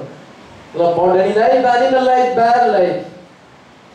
இப்பொழுது எல்லாமே இருக்கிறது, ஆனாலும் அதன் மேல் அவனுக்கு ஆதிக்கம். He has no domination over the bird. இதோ பறவைகள், காற்று, இயற்கை ஒன்றும் செய்ய முடியாது. இப்போ ரொம்ப குளிரா இருக்குது, சூரியனை கூட கொஞ்சம் பிரகாசி அப்படின்னா பிரகாசிக்கும். ஆனால் கொஞ்சம் ஹீட்டு கொடுக்கும். எல்லாம் இப்போ ரொம்ப இருந்தால் இதை வெயில் அதிகமா இருக்கு, கொஞ்சம் டம்மியா பண்ணணும், உடனே சொன்னா கேட்கும். இதை காத்து கொஞ்சம் வீசட்டும், இதை காத்து வீசும். இல்ல ரொம்ப காத்து வீசுது, காத்து இவ்வளவு போதும், இப்ப நம்ம ஃபேன்ல போய் எங்க திருப்ப வேண்டிய அவசியம் இல்லை, சொன்னாலே அது சரியாயிடும். சும்மா சொல்லல, உண்மையா இருந்த காரியம். ஏதாவது என்ன செய்தால் ஆடாமுக்கு அங்கே கொடுத்து, அவனுக்கு ஒரு மேரிட் லைஃபை கொடுத்து, அவனுக்கு ஒரு ஏர் கண்டிஷன் போல எல்லாத்தையுமே அவங்க கொடுத்தார். ஏர் கண்டிஷன் அங்கே பிளேஸ் பண்ணியிருந்தார். It doesn't have dominion anymore. பாவத்துல விழுந்து போன பிறகு இப்பொழுது அவனுக்கு எதுவுமே கீழ்ப்படியாது. வெள்ளம் வந்தா ஸ்டாப் பண்ண முடியாது, காத்து புயல் வந்தால் அதை ஸ்டாப் பண்ண முடியாது, சூரியன் வெயில் அடிச்சா அந்த வெயில் அதனால குறைக்க முடியாது. இயற்கையின் மேல் ஆதிக்கத்தை இழந்து போனான், நித்திய ஜீவனை இழந்து போனான். டைட்டில் டீட் உடையவனா இருந்தான், இப்ப டைட்டில் டீட் ஆண்டவர் அவன் கையில இருந்து பறித்து கொண்டார். Forfeiture. He has a deed of purchase. The deed shows that he is the legal owner of that property. அந்த ப்ராப்பர்ட்டிக்கு அவன் தான் இது ஓனராக இருந்தான். இந்த பூமிக்கு அவன் ஓனராக இருந்தால் ஆண்டவர் அவனுக்கு டைட்டில் டீடை கொடுத்திருந்தார். இப்போ நம்முடைய ப்ராப்பர்ட்டியில நம்ம ஒரு வீடை கட்டி வச்சிருக்கிறோம், அழகாக வீடை கட்டி வச்சிருக்கோம், பங்களா மாதிரி கட்டி வச்சிருக்கோம். நம்ம சொந்த ஊருக்கு ரொம்ப தூரம் போயிட்டோம். அதன் பேரு நம்ம பார்த்தா நம்ம வீட்டுல இதை சில ரவுடிகள் படுத்துக்கிட்டு குடிச்சுக்கிட்டு அது ஜாலியா உட்கார்ந்துக்கிட்டு இருந்தா நம்ம பரவாயில்ல, ஆண்டவர் எல்லாரையும் நேசிக்கிறார், நீங்களும் இருங்க, பாவம் நீங்களும் கொஞ்சம் சந்தோஷமா இருக்குன்னு சொல்லுவோமா? யாராவது சொல்லுவோமா? நீங்க எப்படி என் வீட்டுக்குள்ள வந்தீங்க, இதை நீங்க போறீங்களா அல்லது போலீஸுக்கு உனக்கு பண்ணுவோம், உங்களுக்கு நான் தண்டனை கொடுப்பேன், அடிச்சு துரத்துவேன் அப்படின்னு சொல்லுவேன். இன்னைக்கு அதே மாதிரி நடந்திருக்குது. ஆண்டவர் தன்னுடைய குமாரன் அங்க ஆகாதுக்கு எல்லாம் கொடுத்தாரு. இன்னைக்கு பொல்லாத பாவிகள், துன்மார்க்கர்கள் கையில் இந்த உலகம் கொடுக்கப்பட்டு அவங்க ஜாலியா இருக்க பார்க்கிறாங்க. எல்லாத்தையும் கெடுத்து, தேவனுடைய சிஸ்டிகள் எல்லாத்தையும் கெடுத்து அவங்க ஜாலியா இருக்காங்க. பொலிட்டீஷியன் பீப்புள் என்றால் பாவிகள், துன்மார்கள், விக்கெட் பீப்புள், இந்த உலகம் அவங்க கையில் இன்னைக்கு மாட்டி. கர்த்தர் நம்முடைய பிள்ளைகளுக்கு அதை கொடுத்திருந்தார். ஹல்லேலூயா. கிறிஸ்டியன் ஹோம் எப்படி இருக்க வேண்டும்? ஏதோ அங்க தாப்பன் இருக்க வேண்டும், பிள்ளைகள் பந்தி சுற்றிலே இருக்க வேண்டும், ஜெபம் பண்ணி ஆகாரத்தை புசித்தார்கள், read the Bible and prayer பண்ணாங்க. இப்போ இந்த கிறிஸ்டியன் என்விரான்மெண்ட் அநேக வீட்டில் இல்லை. அவங்க டிவி பார்த்துட்டு கம்ப்யூட்டர்ல சினிமா பார்த்துருந்தா எப்படி கிறிஸ்துவ சூழ்நிலை வரும்? குழந்தைகளை பதிஷர் பண்ணும்போது என்ன கேட்கிறேன், நீங்க உங்க குழந்தைய கிறிஸ்துவ சூழ்நிலை வளர்த்தீர்களா? அதுதான் பெண்ணா சொல்ல டிவி வைக்க கூடாதுன்னு சொல்றேன். அங்க பார்த்துக்கிட்டு இருந்தா அது கிறிஸ்துவ சூழ்நிலை அங்கே இருக்குது, பாவ பிரசனம் பிசாசுடைய கிரியைகள் தான் அங்கே இருக்கு. வழியை விட்டு விலகுவதற்கு புத்திமதி விசனமாய் இருக்கும் என்று சொல்லப்பட்டிருக்கு. இப்படி ஒரு கிறிஸ்டியன் என்விரான்மெண்ட் இந்த கிறிஸ்தவ சூழ்நிலையானது ஒரு குடும்பத்துல இருந்தது. Ardent and wife and his children, இது அனிமல்ஸ் எல்லாமே அது சுத்தி இருந்தது. இது ஆண்டவர் அவங்க வந்து கிஸ் கொடுக்கிறார். என் பிள்ளைகளே இன்னைக்கு ரொம்ப நல்லா சந்தோஷமா இருந்தீங்களா? ஆமாண்டவரே, இது அதுக்கு மேல போயிருந்தார், காலையிலே வருகிறார், என் பிள்ளைகளே அப்படின்னு வருகிறார். இது அப்படியே அந்த father and children and animals பேர்லை எல்லாமே அழகா இருந்தது. இப்ப எல்லாமே கெட்டு போச்சு. He wants to come back in that place, but he doesn't know how to come back. எப்படினாலும் அந்த சூழ்நிலைக்கு போகணும்னு மனுஷன் ஆசைப்படுகிறான். ஆனால் எப்படி போகணும்னு தெரியல. இயேசு கிறிஸ்து வழியா இருக்கிறார். கர்த்தருடைய வார்த்தையின் வழியா இருக்கிறது. ஆமென். ஏழாம் தூதன் எக்காலம் ஊதும் பொழுது உலகத்தின் ராஜ்யங்கள் நம்முடைய கர்த்தருக்கும் அவருடைய கிறிஸ்துக்குரிய ராஜ்யங்கள் ஆயின. என்ற கம்பீர சத்தங்கள் வானத்திலே உண்டாயின. ஹல்லேலூயா. அது ஏழாம் தூதனுடைய சத்தமானது இந்த மறுபடியும் ஏதேனை கொண்டு வரும். ஆமென். மறுபடியும் அந்த உலகத்தை கொண்டு வரும். ஆமென். அவன் கர்த்தர் அந்த செவன்த் ட்ரம்பட் வந்து இதெல்லாம் டோட்டல் அனைகிலேஷன், எல்லாமே அழிவு இருக்கிறது. அதே சமயத்தில் அது மிலினியத்தையும் கொண்டு வருகிறது. ஆனால் மிலினியத்தை ஆண்டவர் கொண்டு வருவதற்கு முன்னதாக நல்லா கவனிங்க. Before he completely takes it over under the seventh trumpet, he comes down and gives the deed back. இந்த 1000 வருஷ அரசாட்சியை கொண்டு வருவதற்கு முன்னதாக ஏடேனே மறுபடியும் ஏடேனிக் பெர்ஃபெக்ஷன் மறுபடியும் அவர் கொண்டு வரப்படுகிறார். இந்த ரெஸ்டோர்ட் ஏடேன் வருவதற்கு முன்னதாக ஆண்டவர் என்ன செய்ய வேண்டும்? முதலாவது டைட்டில் டீடை கொண்டு நமக்கு தரும். ஹல்லேலூயா. ஒரு லேண்டை நம்ம பர்ச்சேஸ் பண்றோம்னா, ஒரு வீடை பர்ச்சேஸ் பண்ணனா முதல்ல பேப்பர்லாம் நம்ம பார்க்கணும். அதில் ஏதாவது விலங்குகள் இருக்குதா, அது அவருக்கு தான் சொந்தமா, அப்படி விலங்குகள் தந்து அந்த பேப்பர் நம்ம கையில் வந்து முதலாவது அந்த பேப்பர் நம்ம கையில் வரும். அது நம்ம பேர்ல ரெஜிஸ்டர் ஆபீஸ்ல பண்ணணும். அந்த பட்டா எல்லாம் சேஞ்ச் ஆன பிறகு நம்ம கையில் அது வந்த பிறகு நம்ம அந்த வீட்டை போய் எடுத்துக்கிடலாம். ஹல்லேலூயா. முதல்ல அந்த பேப்பர் வரணும், அந்த டைட்டில் டீட் நம்ம கையில வரணும். இந்த டைட்டில் டீட் அவரை விட்டு போய்விட்டது. பின்பு ஆண்டவர் ஏதேனை விட்டு துரத்தி விட்டார். இப்போ கர்த்தர் இறங்கி வந்திருக்கிறார். 7th ஏஞ்சல் மெசேஜ் வந்திருக்கிறது. 7th ட்ரம்பட் வந்திருக்கிறது. எதுக்கு? நீங்க மிலினியத்தை சோதரித்துக் கொள்வதற்கு முன்னதாக உங்களுக்கு டைட்டில் டீடை கொண்டு வருகிறார். எத்தனை விசுவாசிக்கிறோம்? Before he completely takes it over, இந்த பூமி அவர் முற்றிலுமாக தன்னுடைய வசத்துல கொண்டு வருவதற்கு முன்னதாக and the seventh trumpet ஏழாம் எக்காலம் ஊதும் பொழுது he comes down and gives the deed back. இந்த ஏழாம் இழந்து போனதை இன்னைக்கு தேவபுத்தர் கையில கொடுத்திருக்கிறார். ஹல்லேலூயா. அது என்னது? The title deed to the earth. பூமிக்குரிய டைட்டில் டீட். அது என்னது? அந்த பதத்துல என்ன எழுதிருக்கு? Plan of redemption. Hallelujah. God in his plan of redemption அதை குறிக்கிறது. 7 முத்திரைகள் திறக்கப்படுது. என்ன திறக்கப்படுது? இந்த முத்திரை வந்துச்சு, அந்த முத்திரை வந்துச்சு, இதோ காலம் வந்துச்சு, சிங்கம் வந்துச்சு. இதுதான் நம்ம செய்தியில் இருக்கவங்களுக்கு. தான் என்ன படிக்கிறீங்க? Seals seals seals. ரொம்ப வேதனையான காரியம் உங்களுக்கு பேசுறத பார்த்தேன். ஒண்ணுமே தெரியல, எழுத்துப்படி கூட தெரியல ஒழுங்கா. இதுதான் வந்துச்சு, அது வந்துச்சு, இது வந்துச்சு, அந்த குதிரை வந்துச்சு, இந்த குதிரை வந்துச்சு, அந்த ஜீவன் வந்துச்சு, இந்த ஜீவன் வந்தது. இதுதான் ஏழாம் முத்திரையா?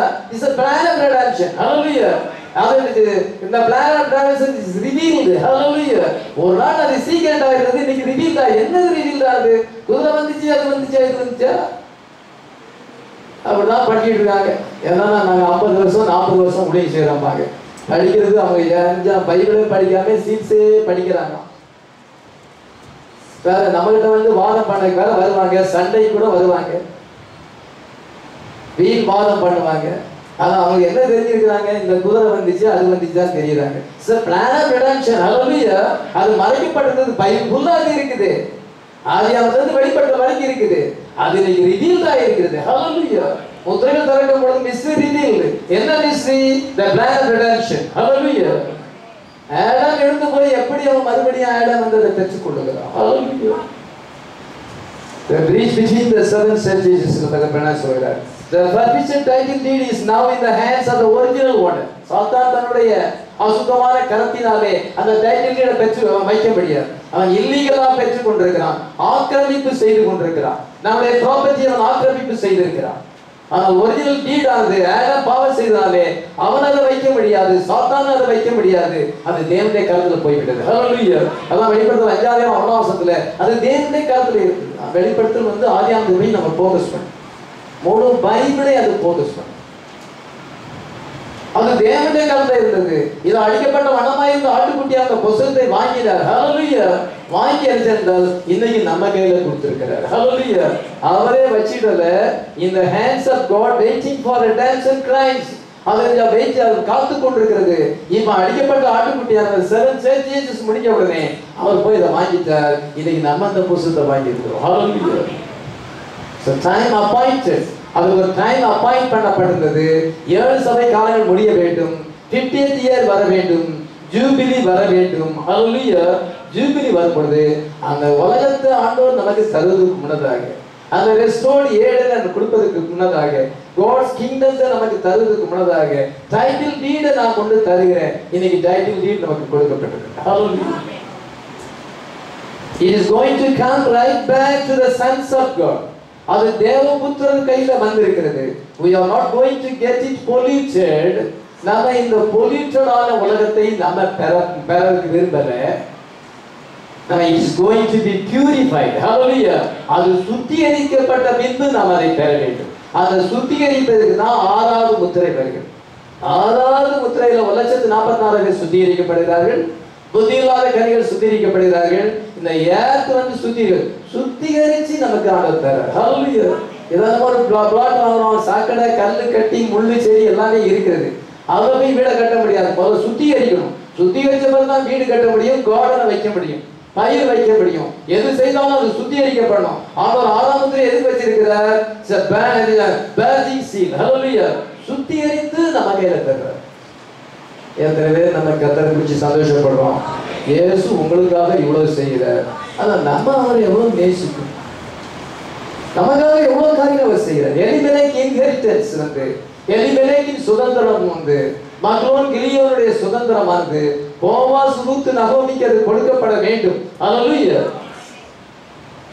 நம்ம பையனுக்கு ஒரு நிலத்தை வாங்குறோம். நிலத்தை வாங்கி என்ன செய்யறோம் என்றால், ஒரு கான்ட்ராக்டர் வச்சு நம்ம வீடு கட்டி நம்ம கொடுக்கும் பொழுது அந்த வீட்டு வந்து என்றால் அந்த ரவுடிகள் வந்து அங்க இருந்தா நம்ம சும்மா விடுவோமா?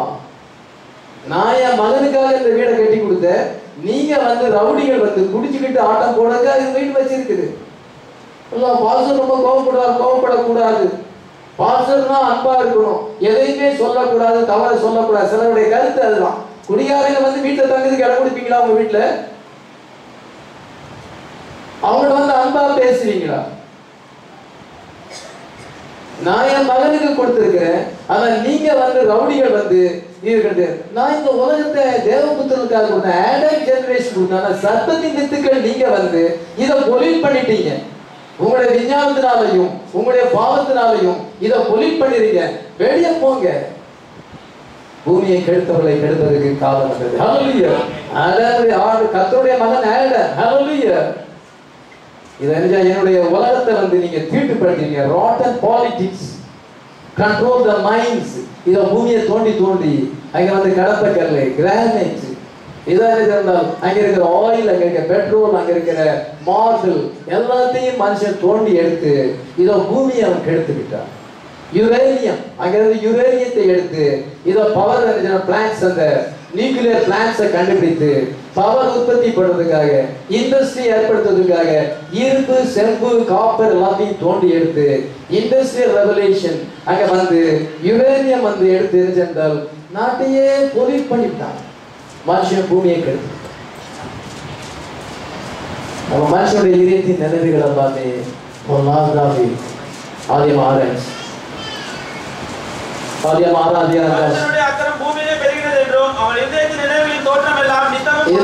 மனுஷனுடைய இதயத்தின் நினைவுகளின் தோற்றம் எல்லாம் நித்தமும் பொல்லாதாக. அவன் கிரீடியா இருக்கிறான், பேராசை. அதை தோண்டி எடுத்து பேராசை பிசினஸ் பண்ணி பெரிய அதனால மார்பிளை எடுத்து மலையெல்லாம் உடைச்சி மதுரையில் எரிஞ்சால் மலையெல்லாம் உடைச்சி இதை மார்பிள் வந்து கிரானைட் உலகத்தின் பல நாடுகளுக்கு ஏற்றுமதி செய்து கடல்ல இருக்க மண்ணுல வந்து இது அதுல சில மினரல்ஸ் இருக்கிறது, அதெல்லாம் எடுத்ததுக்காக சமுத்திரத்தை கெடுத்து மனுஷன் பூமியை நாசமாக்கிப்போம்.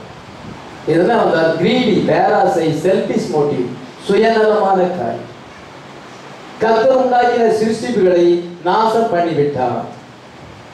அதனால அந்த பூமி என்ன செய்யுது? வேதனைப்படுகிறது, பேக் பெயின் ஏற்படுது. பழைய ஏற்பாட்டு தீர்க்கதரிசிகள் வார்த்தையை உரைத்த பொழுது அந்த ஜனங்களுக்கு பிரசவ வேதனை வந்ததாம். அந்த பிரசவ வேதனை சன் ஆஃப் மேனை கொண்டது, கிறிஸ்துவை பிறப்பித்து. அதில் புதிய ஏற்பாடிலே இதை அனாயிண்டட் ப்ரீச்சர்ஸ் அங்கே பிரசங்கம் பண்ணும் பொழுது, 7 ஏஞ்சல்ஸ் அங்கே ப்ரீச் பண்ணும் பொழுது, இதை மக்களுக்கு ஒரு பிரசவ வேதனை ஏற்படுத்தி கடைசி காலத்தில் ஒரு பிரைட் அங்கே உருவாகிட்டார். சிலர் வந்து மற்றவங்க செய்யற தப்பை பார்த்துட்டு அவங்களே செய்யறாங்க. எனக்கு தெரியும் சர்ச்சில் யாரும் எப்படி இருக்காங்க, மோந்தப்ப தான் கேட்டேன், நீ மோந்தப்ப ஒத்துக்கிட்டாங்க, நீ மற்றவங்களை சொல்றிய, அது எவ்வளவு பெரிய பாவம் தெரியுமா? ஓந்தப்ப ஒத்துக்கிடாது மற்றவங்க சொல்றவங்க, முதல்ல ஓந்தப்ப வந்து மற்றவங்க சொல்றவங்களுக்கு அதிகாரம் கிடையாது. எனக்கு சர்ச்சில் வரவங்களாம் எப்படி இருக்கான்னு தெரியும். பாருங்க, இந்த மாதிரி புத்தி வந்து பிசாசினாங்க.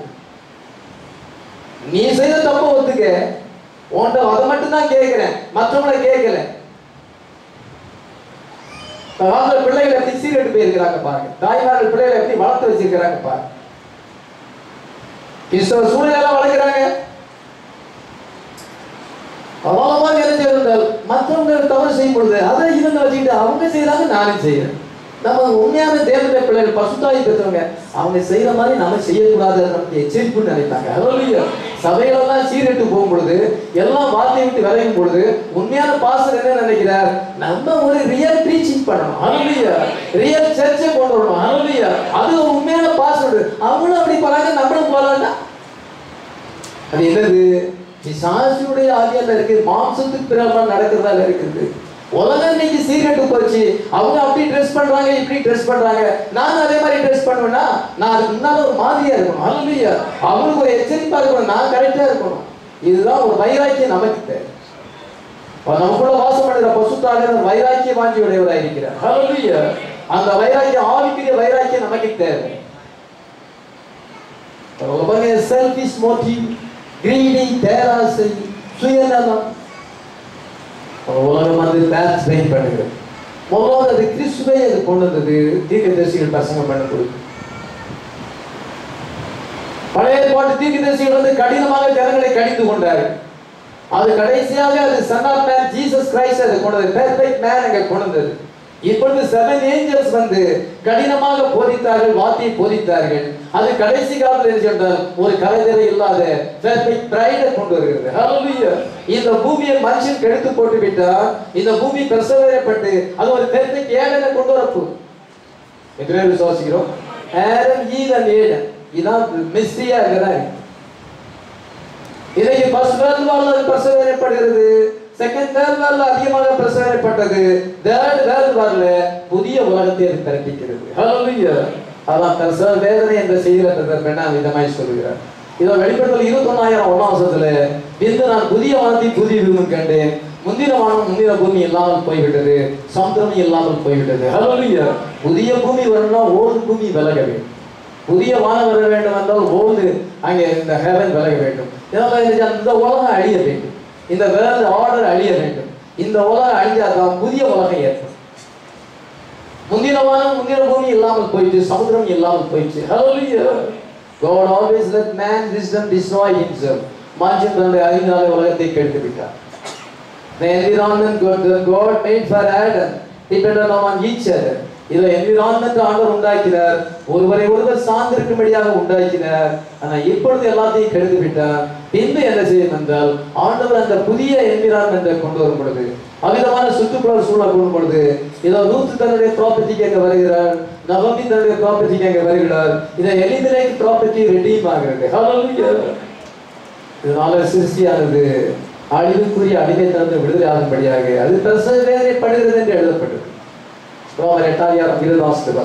ஆகையால் நமக்கு தெரிந்திருக்கிறபடி இதுவரைக்கும் சர்வ சிருஷ்டியும் ஏகமாய் தவித்து பிரசவ வேதனைப்படுகிறது.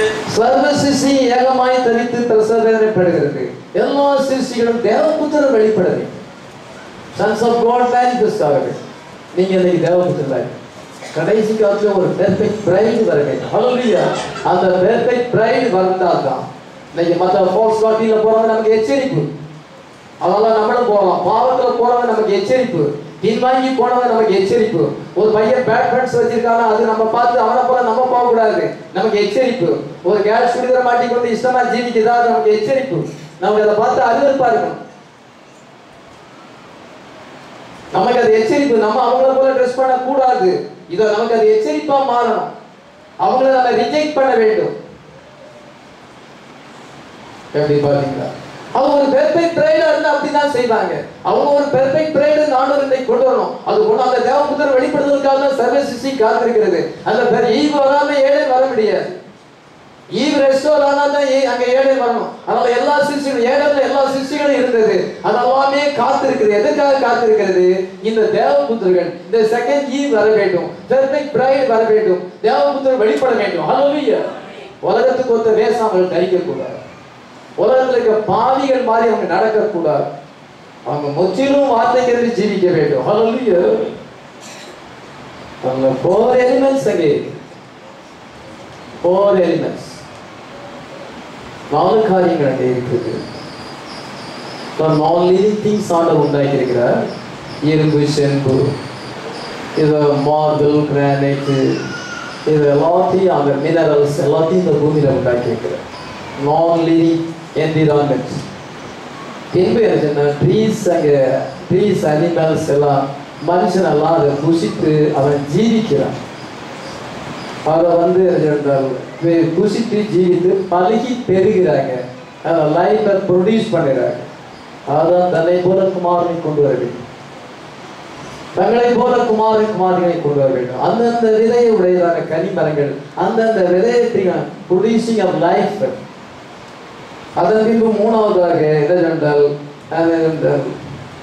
அதை புசித்து produces the consumers that come and feed the life growing from இது அதெல்லாம் சாப்பிட்டு புசிக்க வேண்டும், கன்சியூமர்ஸாக மாற வேண்டும்.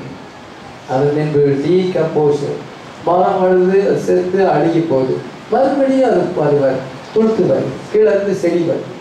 இதெல்லாமே அப்படியே மண்ணோட மண்ணா போய் ஒரு புதுசா வந்துகிட்டே இருக்கு. இப்படி ஒண்ணு அழியுது, இன்னொன்று அதான் வாழை அடி வாழைம்பாங்க. ஒரு வாழை அழியும், அது இன்னொன்று பக்கத்துல பொடிச்சிடும். அந்த வாழை மரம் அழியாது. இதை மாதிரி லைஃப்பை ப்ரொடியூஸ் பண்ண வேண்டும். அதை புசிக்கிறது, அதை நின்று லைஃப்பை ப்ரொடியூஸ் பண்ணுவது. இப்படி ஆண்டவர் உண்டாக்கி இருக்கிற பிளாஸ்டிக்கை கொண்டு வந்தார். மரம் செடி அழுகி அது பூமிக்கு உரமா மாறிடுது. மிருக ஜீவங்கள் மதிச்சாலும் அது உரமா மாறிடுது. பிளாஸ்டிக்கை கொண்டு வந்தால் மக்குமா? மக்க. அது என்ன ஏற்படும்? அதுதான் உலகத்தை பொறிக்கணும். டன் கணக்கில் பிளாஸ்டிக் குப்பைகள் இருக்குது.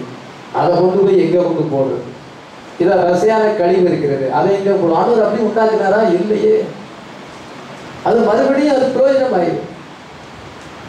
இப்படி ஆண்டவர் உண்டாக்கி இருக்கிறார். அதே போல சர்ச்சை ஆண்டவர் அப்படிதான் வச்சிருக்கிறார். ஹல்லேலூயா. சர்ச்சை ஆண்டவர் ஒரு சுற்றுப்புற சூழலில் வைத்திருக்கிறார். அங்கே ட்ரீஸ் அங்கே இருக்குது. ட்ரீஸ் என்னது? மனுஷர்கள். ஹல்லேலூயா. அவன் நீர்க்கால்களின் உரமாய் நடப்பட்டு தன் காலத்துக்கு தன் கனியை தந்து இலைவாருக்க மரத்தை போல் இருப்பான். நம்மலாம் ஒரு ட்ரீயா இருக்கிறோம். ஜீவ நதி அண்டையிலே நடப்பட்டிருக்கிறோம். ஹல்லேலூயா. ஃபவுண்டன் ஆஃப் லைஃப் பக்கத்தில் நடப்பட்டிருக்கோம். இயேசு கிறிஸ்து அந்த ட்ரீ, பிரைட் க்ரூன் ட்ரீ. ரோம அரசாங்கம் அதை வெட்டினது. ஆனால் 3 நாள் வீட்டில் இருந்தார். பிரைட் ட்ரீயை 4 பூச்சிகள் கெடுக்கிறது. மணவாட்டி மரம் இன்னைக்கு திருப்பி அழிக்கப்பட்டிருக்கிறது. ஹல்லேலூயா. முதலாவது இலையை சாப்பிடுது, ஃபெலோஷிப்பை கெடுக்கிறது.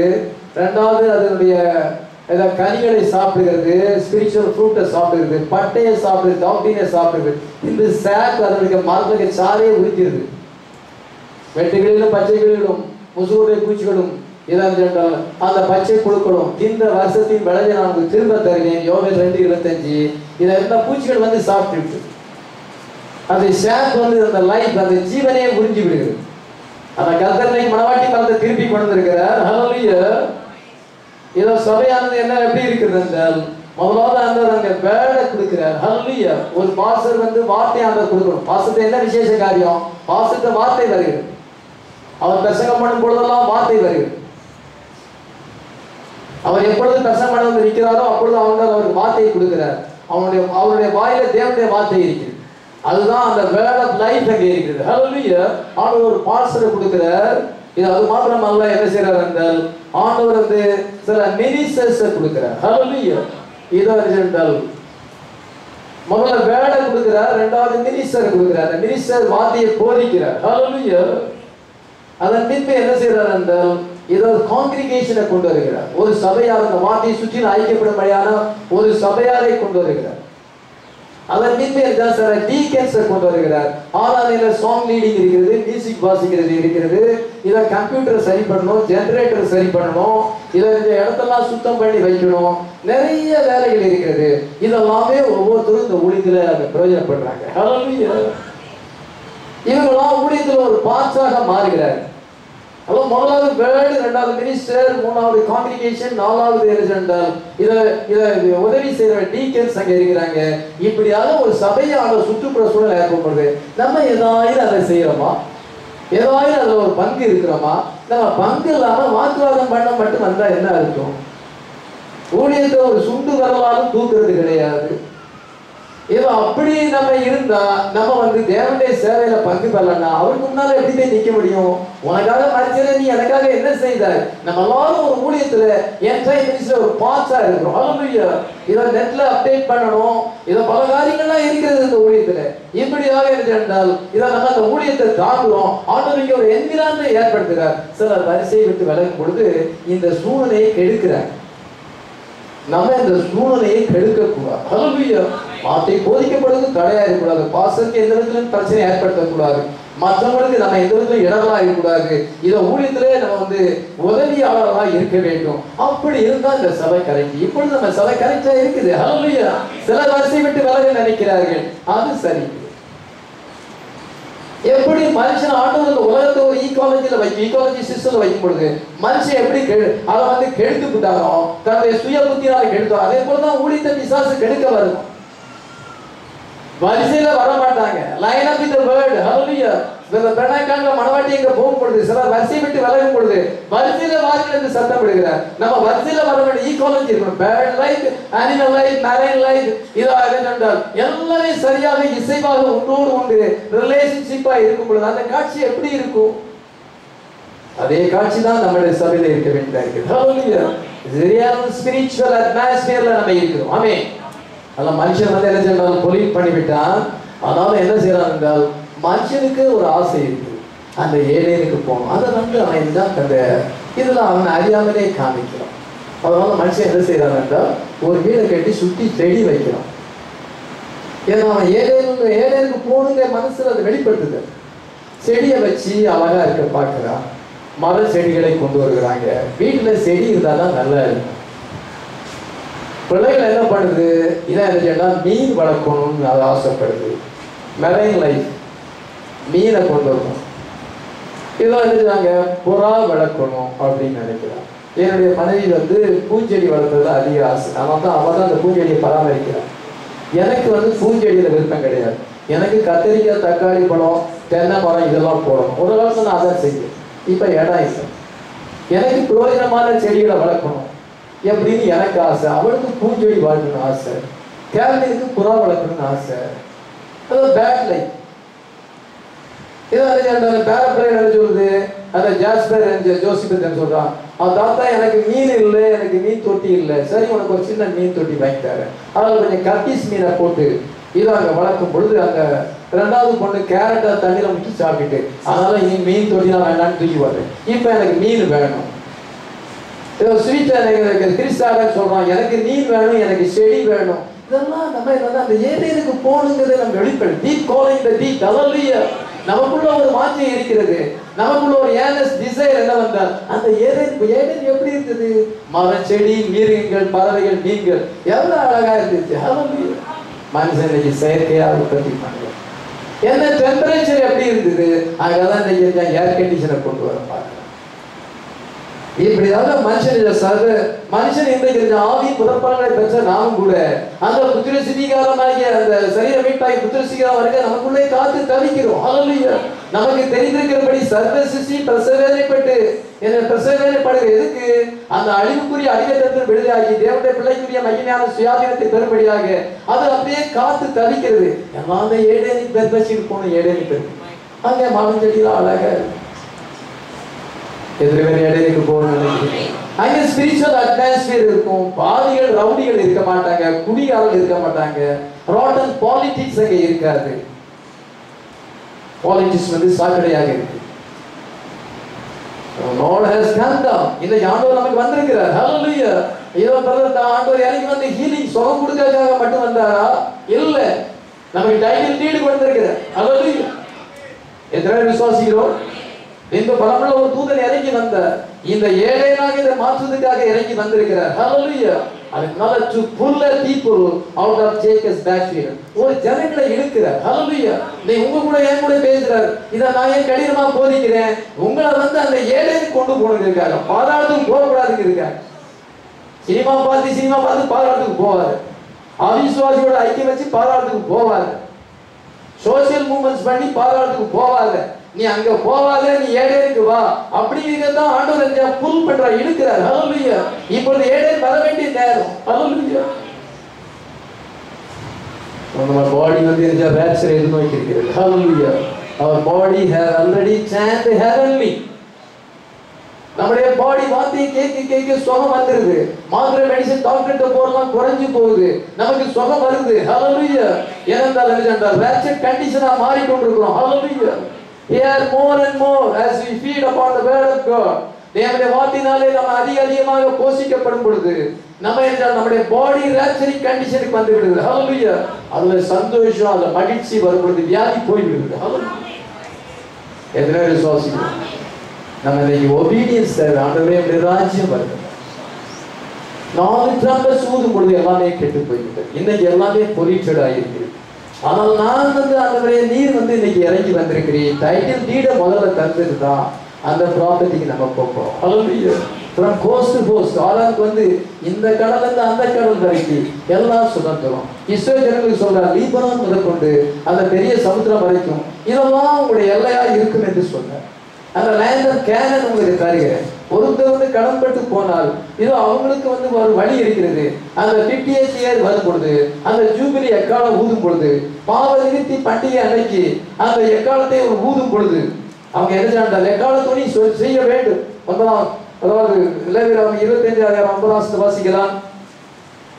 அப்பொழுது 7ஆம் மாதம் 10ஆம் தேதியிலே எக்கால சத்தம் தொனிக்கும்படி செய்ய வேண்டும். பாவ நிவாரண நாளில் உங்கள் தேசம் எங்கும் எக்கால சத்தம் தொனிக்கும்படி செய்ய வேண்டும். இதான் என்ன செய்யறாங்க? எக்கால சத்தத்தை தொனிக்க வேண்டும். அவங்க வந்து 400 வருஷமா எகிப்துல ஸ்லேவ்ஸா இருக்கிறாங்க. அவங்க கானான்ல பிறக்க வேண்டியவங்க. ஆனா எகிப்துக்கு போய் அங்க பிறந்திருக்கிறாங்க. அங்க வந்து அடிமைவா ஸ்லேவ்ஸா இருக்கிறாங்க. இது அவங்களுக்கு லேண்ட் ஆஃப் கேனன் ஆண்டவர் ப்ராமிஸ் பண்ணியிருக்கிறார். ஹல்லேலூயா. நம்ம ஏடேன்ல பிறக்க வேண்டியது. ஆனா இந்த பாவ உலகத்துல பிறந்திருக்கோம். நம்ம ஏடேனுக்கு திரும்பி போனோம். ஹல்லேலூயா. இப்ப நம்ம அந்த பாவ உலகத்துல நம்ம ஜீவித்து கொண்டு இருக்கிறோம். இதோ ஸ்லேவ்ஸாக அந்த உலகத்துல காலம் என்ற திரைக்குள்ள அடைப்பட்டு இருக்கிறோம். காலம் என்கிற அந்த திரைக்கு உள்ளே நம்ம இருக்கிறோம். காலம் சிறையை தாண்டி எட்டர்னிட்டிக்கு போக வேண்டும். இதை நம்ம ஏடேனுக்கு போக வேண்டிய நேரம். ஹல்லேலூயா. இஸ்ரவேல் ஜனங்கள் வந்து கானான்ல பிறக்க வேண்டிய எகிப்துல பிறந்தாங்க. இப்பொழுது லேண்ட் ஆஃப் கேனன் போறவங்க வழியை உண்டு பண்ணினார். அங்க போயிட்டு அவங்க யாராவது தங்களுடைய ப்ராப்பர்ட்டியை இழந்து போனார். அதை மீட்பதற்கு அவங்களால முடியலன்னா அங்கே ஒரு ஜூபிலி இயர் வைத்திருக்கிறார். ஹல்லேலூயா. பாவ நிவர்த்தி பண்டிகை அன்னைக்கு 7ஆம் மாதம் 10ஆம் தேதியிலே எக்கால சத்தம் தொனிக்கும்படியாக செய்ய வேண்டும். அந்த எக்கால சத்தம் துணிக்கும் பொழுது அந்த 50ஆம் வருஷத்துல யூபிலி வருஷமா இருக்கிறது. 10ஆம் வசனத்தை வாசிக்கலாம். 50ஆம் வருஷத்தை பரிசுத்தமாக்கி தேசமெங்கும் அதன் குடிகளுக்கு எல்லாம் விடுதலை கூற கடவீர்கள். அது உங்களுக்கு யூபிலி வருஷம். அதிலே உங்களில் ஒவ்வொருவரும் தன் காணியாட்சிக்கும் தன் குடும்பத்துக்கும் திரும்பி அப்பொழுது அவங்களுடைய லேண்ட் ப்ராப்பர்ட்டி எல்லாமே அது வந்து அடமானத்துல இருக்கலாம். இப்ப யூபிலி எக்காலம் ஊதும் பொழுது அவசரமா சிலேசா மாறி இருப்பான். தன்னையை விற்று போட்டிருக்கான். தன்னுடைய மகளை விற்று போட்டிருக்கலாம். அவங்க அடிமைத்தனத்துல இருக்கும்பொழுது எக்காலம் தொனிக்கும் பொழுது அவங்க எல்லாத்தையும் போட்டுட்டு தங்க வீட்டுக்கு போயிடலாம். ஹல்லேலூயா. எக்காலம் தொனிக்கும் பொழுது வீடு வந்து அரமானத்துல இருந்து வீடு தன்னால அவங்க சொந்தமாகி அவங்க ப்ராப்பர்ட்டி யாரும் எடுக்க முடியும். அவங்க ப்ராப்பர்ட்டி என்னைக்குமே அவங்களுக்கு தான் சொந்தம். ஹல்லேலூயா. அவங்க வித்து போட்டாலும் பின்பு யூபிலி வரும்பொழுது அவங்களுக்கு சொந்தமாகிடும். ஆண்டவர் அப்படி ஒரு ரெடம்ஷன் அந்த ஏர்த்துக்கு வச்சிருந்தார். அந்த பிளான் அந்த எதுக்கு என்றால் அந்த கானான் தேசத்துக்கு தான் அந்த பிளான் ஆஃப் ரெடம்ஷன் உண்டு. எதுக்கு? அந்த பூமிக்கு. அதே போல இந்த பூமிக்கு ஆண்டவர் ஒரு பிளான் ஆஃப் ரெடம்ஷன் வைத்திருக்கிறார். ஹல்லேலூயா. ஒரு காலத்துல இது ஏடனா இருந்தது. மனுஷன் பொலிட் பண்ணி விட்டான். இத மறுபடியும் அந்த ஈகாலஜிக்கல் சிஸ்டத்தை கொண்டு வரக்கு, அந்த என்விரான்மெண்ட்டை கொண்டு வரக்கு ஆண்டவர் ஒரு பிளான் வச்சிருக்கிறார். ஹல்லேலூயா. அது எப்போ யூபிலி இயர் வர வேண்டும். அந்த அப்பாயிண்டட் டைம் வர வேண்டும். அப்பொழுது எக்காலம் ஊத வேண்டும். அந்த எக்காலம் என்னது? Message of grace. ஹல்லேலூயா. கிருபையின் செய்தி கொடுத்திருக்கிறார். அந்த மெசேஜ் ஆஃப் கிரேஸ் தான் செவன்த் சம்பத் 7ஆம் தூதனுடைய செய்தி. It is a message of grace. Hallelujah. இப்பொழுது இந்த 49 வருஷம் முடிந்து விட்டது. 7 49 70 decades 7 சபை காலங்கள் எபேசு சிமினார் சபை லவோதிக்கா 7 சபை காலம் முடிந்து விட்டது. டைட்டில் டீட் வந்திருக்கிறது. எக்காலம் ஊதும் பொழுது இதை ஏடேரிக் பெர்ஃபெக்ஷன் நம்ம வர வேண்டும். எத்தனை பேர் விசுவாசம்? இன்னைக்கு ஆண்டவர் ஒரு மெசேஜ் கொடுத்து நம்மளை புல் பண்ணுங்க. The message of grace. Hallelujah. ஏழாம் தூதன் பேசு. It's a message of grace. Hallelujah. நீங்க வந்து இந்த எக்கால சத்தத்தை கேட்கும் பொழுது நீ வந்து அடிமைத்தனத்தை விடுதலைப்பட்டு வா. Hallelujah. எங்க வா? உன்னுடைய காணியாட்சிக்கு, உன்னுடைய இன்ஹெரிட்டன்ஸ். Hallelujah. தேவபுத்திரன் உலகத்தை சுதந்திரிக்க வேண்டும். Hallelujah. A message of grace ஆண்டவர் அனுப்பி இருக்கிறார். ஒரு ட்ரம்பட், the jubilee trumpet இப்பொழுது இதோ இங்கே ஊதி கொண்டிருக்கிறது. Hallelujah. அப்படி ஜூபிலி ட்ரம்பட் வரும்பொழுது நம்ம இந்த வீணாக நம்ம இடத்தை ஆக்கிரமிப்பு ஸ்கொட்டர்ஸ் என்று ஆங்கிலத்தில் பிரதர் சொல்லுகிறார். ரெவலேஷன் சாப்டர் 5 செகண்ட் பார்ட் அப்படின்னு சொல்லுகிறார். இப்பொழுது ஆக்கிரமிப்பு பண்ணி இருக்கிறாங்க நம்முடைய ப்ராப்பர்ட்டியை. Christ came as a kinsman redeemer and redeemed it back. ஆண்டவர் கிரயத்தை செலுத்தி விட்டார். சாத்தான் என்ன செய்ய வேண்டாம்? 2000 வருஷமாக கிரயத்தை செலுத்தி 2000 வருஷமாக இடத்தை விட மாட்டேன்னு பிடிச்சிட்டு இருக்கிறான். நான் ப்ராப்பர்ட்டியை விட மாட்டேன்னு 2000 வருஷமா பிடிச்சு கொண்டிருக்கிறான். 2000 வருஷம் வந்து கன்ஃப்ளிக்ட் வந்து போராட்டம் நடந்துட்டு இருக்கு, கேஸ் நடந்துட்டு இருக்குது. இது அது பின்பு என்ன சொன்னால் அவன் பிடிய தளர விடுவான், அவன் லேக் ஆஃப் ஃபயர்ல தள்ளப்படுவான். Hallelujah. நம்ம ஹேர் ஆஃப் சால்வேஷன் ரட்சிப்பை சுதந்திரித்துக் கொள்கிறவர்கள் இந்த பூமியை சுதந்திரித்துக் கொள்வோம். ஆமென். The hairs of salvation will come with Christ. Now he is a squatter. இது அவன் வந்து ஆக்கிரமிப்பு செய்திருக்கிறார். The jubilee gained by இதோ jubilee வரும் பொழுது அங்க அந்த seventh trumpet வந்து இதோ ஊதும் பொழுது legal owner வருகிறார். Hallelujah.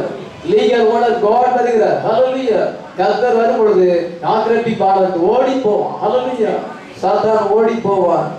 இது தேவ பிள்ளைகளுக்கு சொந்தமாக இருக்கு. Hallelujah. Blowing that trumpet of jubilee and that message of grace. Hallelujah. Proclaim liberty throughout all the land. இதோ துன்மார்கள் உலகத்தை விட வேண்டியதான், அரசியல்வாதிகள் உலகத்தை விட வேண்டியதான். உனக்கு மேல ஆட்சி செய்ய முடியாது, துன்மார்கள் உலகத்தை அறிவிக்க முடியாது. நீ சுரண்டி சுரண்டி பூமியை கெடுத்து போட்டா, சமுத்திரத்தை கெடுத்து போட்டுட்டா, மீன்கள் எல்லாம் மொத்தமா வாரிட்டு போயிடுவான். இதோ பூமியெல்லாம் தோண்டி எல்லாத்தையும் எடுத்துருவான், மரத்தை புல்லா வெட்டி வீட கட்டிடுவான், எல்லாத்தையும் நாசமாக்கி போட்டான். இனிமேல் உங்களுக்கு இது மேல ஆதிக்கம் இல்லை. நீங்க பூமியை கெடுத்து போட்டீங்க, உங்களுக்கு இனிமேல் இந்த உலகத்து மேல ஆதிக்கம் இல்லை. வேலை போங்க, லேக் ஆஃப் ஃபயருக்கு போங்க. ஹல்லேலூயா. சாத்தான் அவனுடைய கூட்டத்தார் எல்லாருமே லேக் ஆஃப் ஃபயருக்கு போங்க. ஹல்லேலூயா. என்னுடைய பிள்ளையோடு நான் வந்திருக்கிறேன். இந்த லேண்ட் வந்து இந்த உலகம் எனக்கு வேணும், பிள்ளைகளுக்கு சொல்றோம். எனக்கு இடத்தை காலி பண்ணுங்க. அதுக்கு தான் ஆண்டு வந்திருக்கிறார். ஹல்லேலூயா. ராஜாதிராஜன் இயேசு கிறிஸ்து வந்தார். ஹல்லேலூயா. அவர் சுப்ரீம் ஜட்ஜா வரும் பொழுது இந்த பாவிகள் இந்த உலகத்தை விட்டு எடுபட்டு போனது, பூமியை தோண்டி தோண்டி நாசப்படுத்தி இதோ இந்த பாவிகள் வந்து டினாமினேஷன் பீப்புள் தான் மனம் போல வாழ்ந்து கிருபை நாட்களை பாவத்தில் செலவு பண்ணி போட்டார். அந்த ஒவ்வொரு நாளும் கிரேஸ் கொடுத்தாருன்னா இயேசுக்காக வாழறேன், பாவத்துக்காக ஜீவிக்குது, மனம் போல போகலையா போறது. நம்ம நாளும் ஒவ்வொரு நாளையும் கிரேஸ் தான் கொடுத்திருக்கிறார். இன்னைக்கு நம்ம உயிரோடு இருப்பேன்னு சொல்ல முடியாது. ஒவ்வொரு நாள் கிரேஸ் பீரியட் கொடுத்திருக்கிறார். இந்த கிரேஸ் பீரியட்ல நம்ம எப்படி ஜீவிக்கணும், அவருடைய ராஜ்யம் வருவதாக. ஹல்லேலூயா. இதோ இன்னைக்கு மெசேஜ் வந்து proclaiming liberty. ஹல்லேலூயா. நமக்கு விடுதலை தருகிறது. இதை ஆடம் தன்னுடைய லேண்டுக்கு திருப்பி வருகிறார், ஈவாள் வருகிறார், சபை வருகிறார். ஆடம் வந்து கிரைஸ்ட் கிடையாது, கிரைஸ்ட் வருகிறார். இது அவருடைய பசுத்தவான்கள் வருகிறார்கள். ஹல்லேலூயா.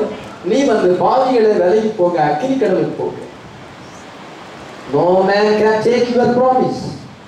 உங்களுடைய வாக்குத்தத்தத்தை யாரும் எடுக்க முடியாது. Hallelujah. No man can shorten your boundaries. உங்களுடைய எல்லையை இன்னொருத்தர் ஆக்கிரமி, ஒரு அடி 2 அடி, இந்த பக்கம் 2 அடி, அந்த பக்கம் 2 அடி, இப்படி கல்லை நவுட்டி போட்டு இனி யாரும் வர முடியாது. Hallelujah. யாரும் கல்லை நவுட்டி போட முடியாது, நகர்த்த முடியாது. Our property. Hallelujah. The world ஃபுல்லாவே நம்முடைய ப்ராப்பர்ட்டி. எதிராளி சொல்றோம் legal owner Jesus Christ. Hallelujah. அவருடைய வாரிசாக, அவருடைய heirs of salvation, ரட்சிப்பை சோதரித்துக் கொள்வர்களாக இருக்கிறோம். அந்த heirsோடு வாரிசோடு வந்து உலகத்தை ஆட்சிக்கும் பொழுது ஆவிகள் நிர்மூலமாவார்கள். Hallelujah. அதுதான் சிறந்த ஏழாம் தூதன் எக்காலம் கூட்டினார். அப்பொழுது உலகத்தின் ராஜ்யங்கள் நம்முடைய கர்த்தருக்கு அவருடைய கிறிஸ்துக்குரிய ராஜ்யங்கள் ஆயின என்று கெம்பீர சத்தங்கள் வானத்திலே உண்டாயின. Hallelujah. அப்பொழுது அவருடைய சிங்காசனமாக 24 மூப்பரும் முகங்குப்புற விழுந்து இருந்தவர் இருக்கிறோம் வருவமாகிய சர்வங்களை தேவனாகிய கர்த்தாவே சோத்தரிக்கிறோம். ஜாதிகள் கோபித்தார்கள், அப்பொழுது உடைய கோபம் மூண்டது. ஜாதிகள் கோபித்தார்கள், வார்த்தைகளோடு செயல்பட்டார்கள், அப்பொழுது கர்த்தருடைய கோபம் உண்டது. மரித்தோர் நியாய தீர்ப்படைவதற்கும் தீர்க்கதரிசிகளாக உடைய ஊழியக்காரர்கள் பசுத்தவான்கள் உடைய நாமத்தின் மேல் பயபக்தியாக இருந்த பெரியோர் சிறியோருக்கு பலன் அளிக்கிறதுக்கும் பூமியை கெடுத்தவர்களை கெடுப்பதற்கும் காலம் வந்தது.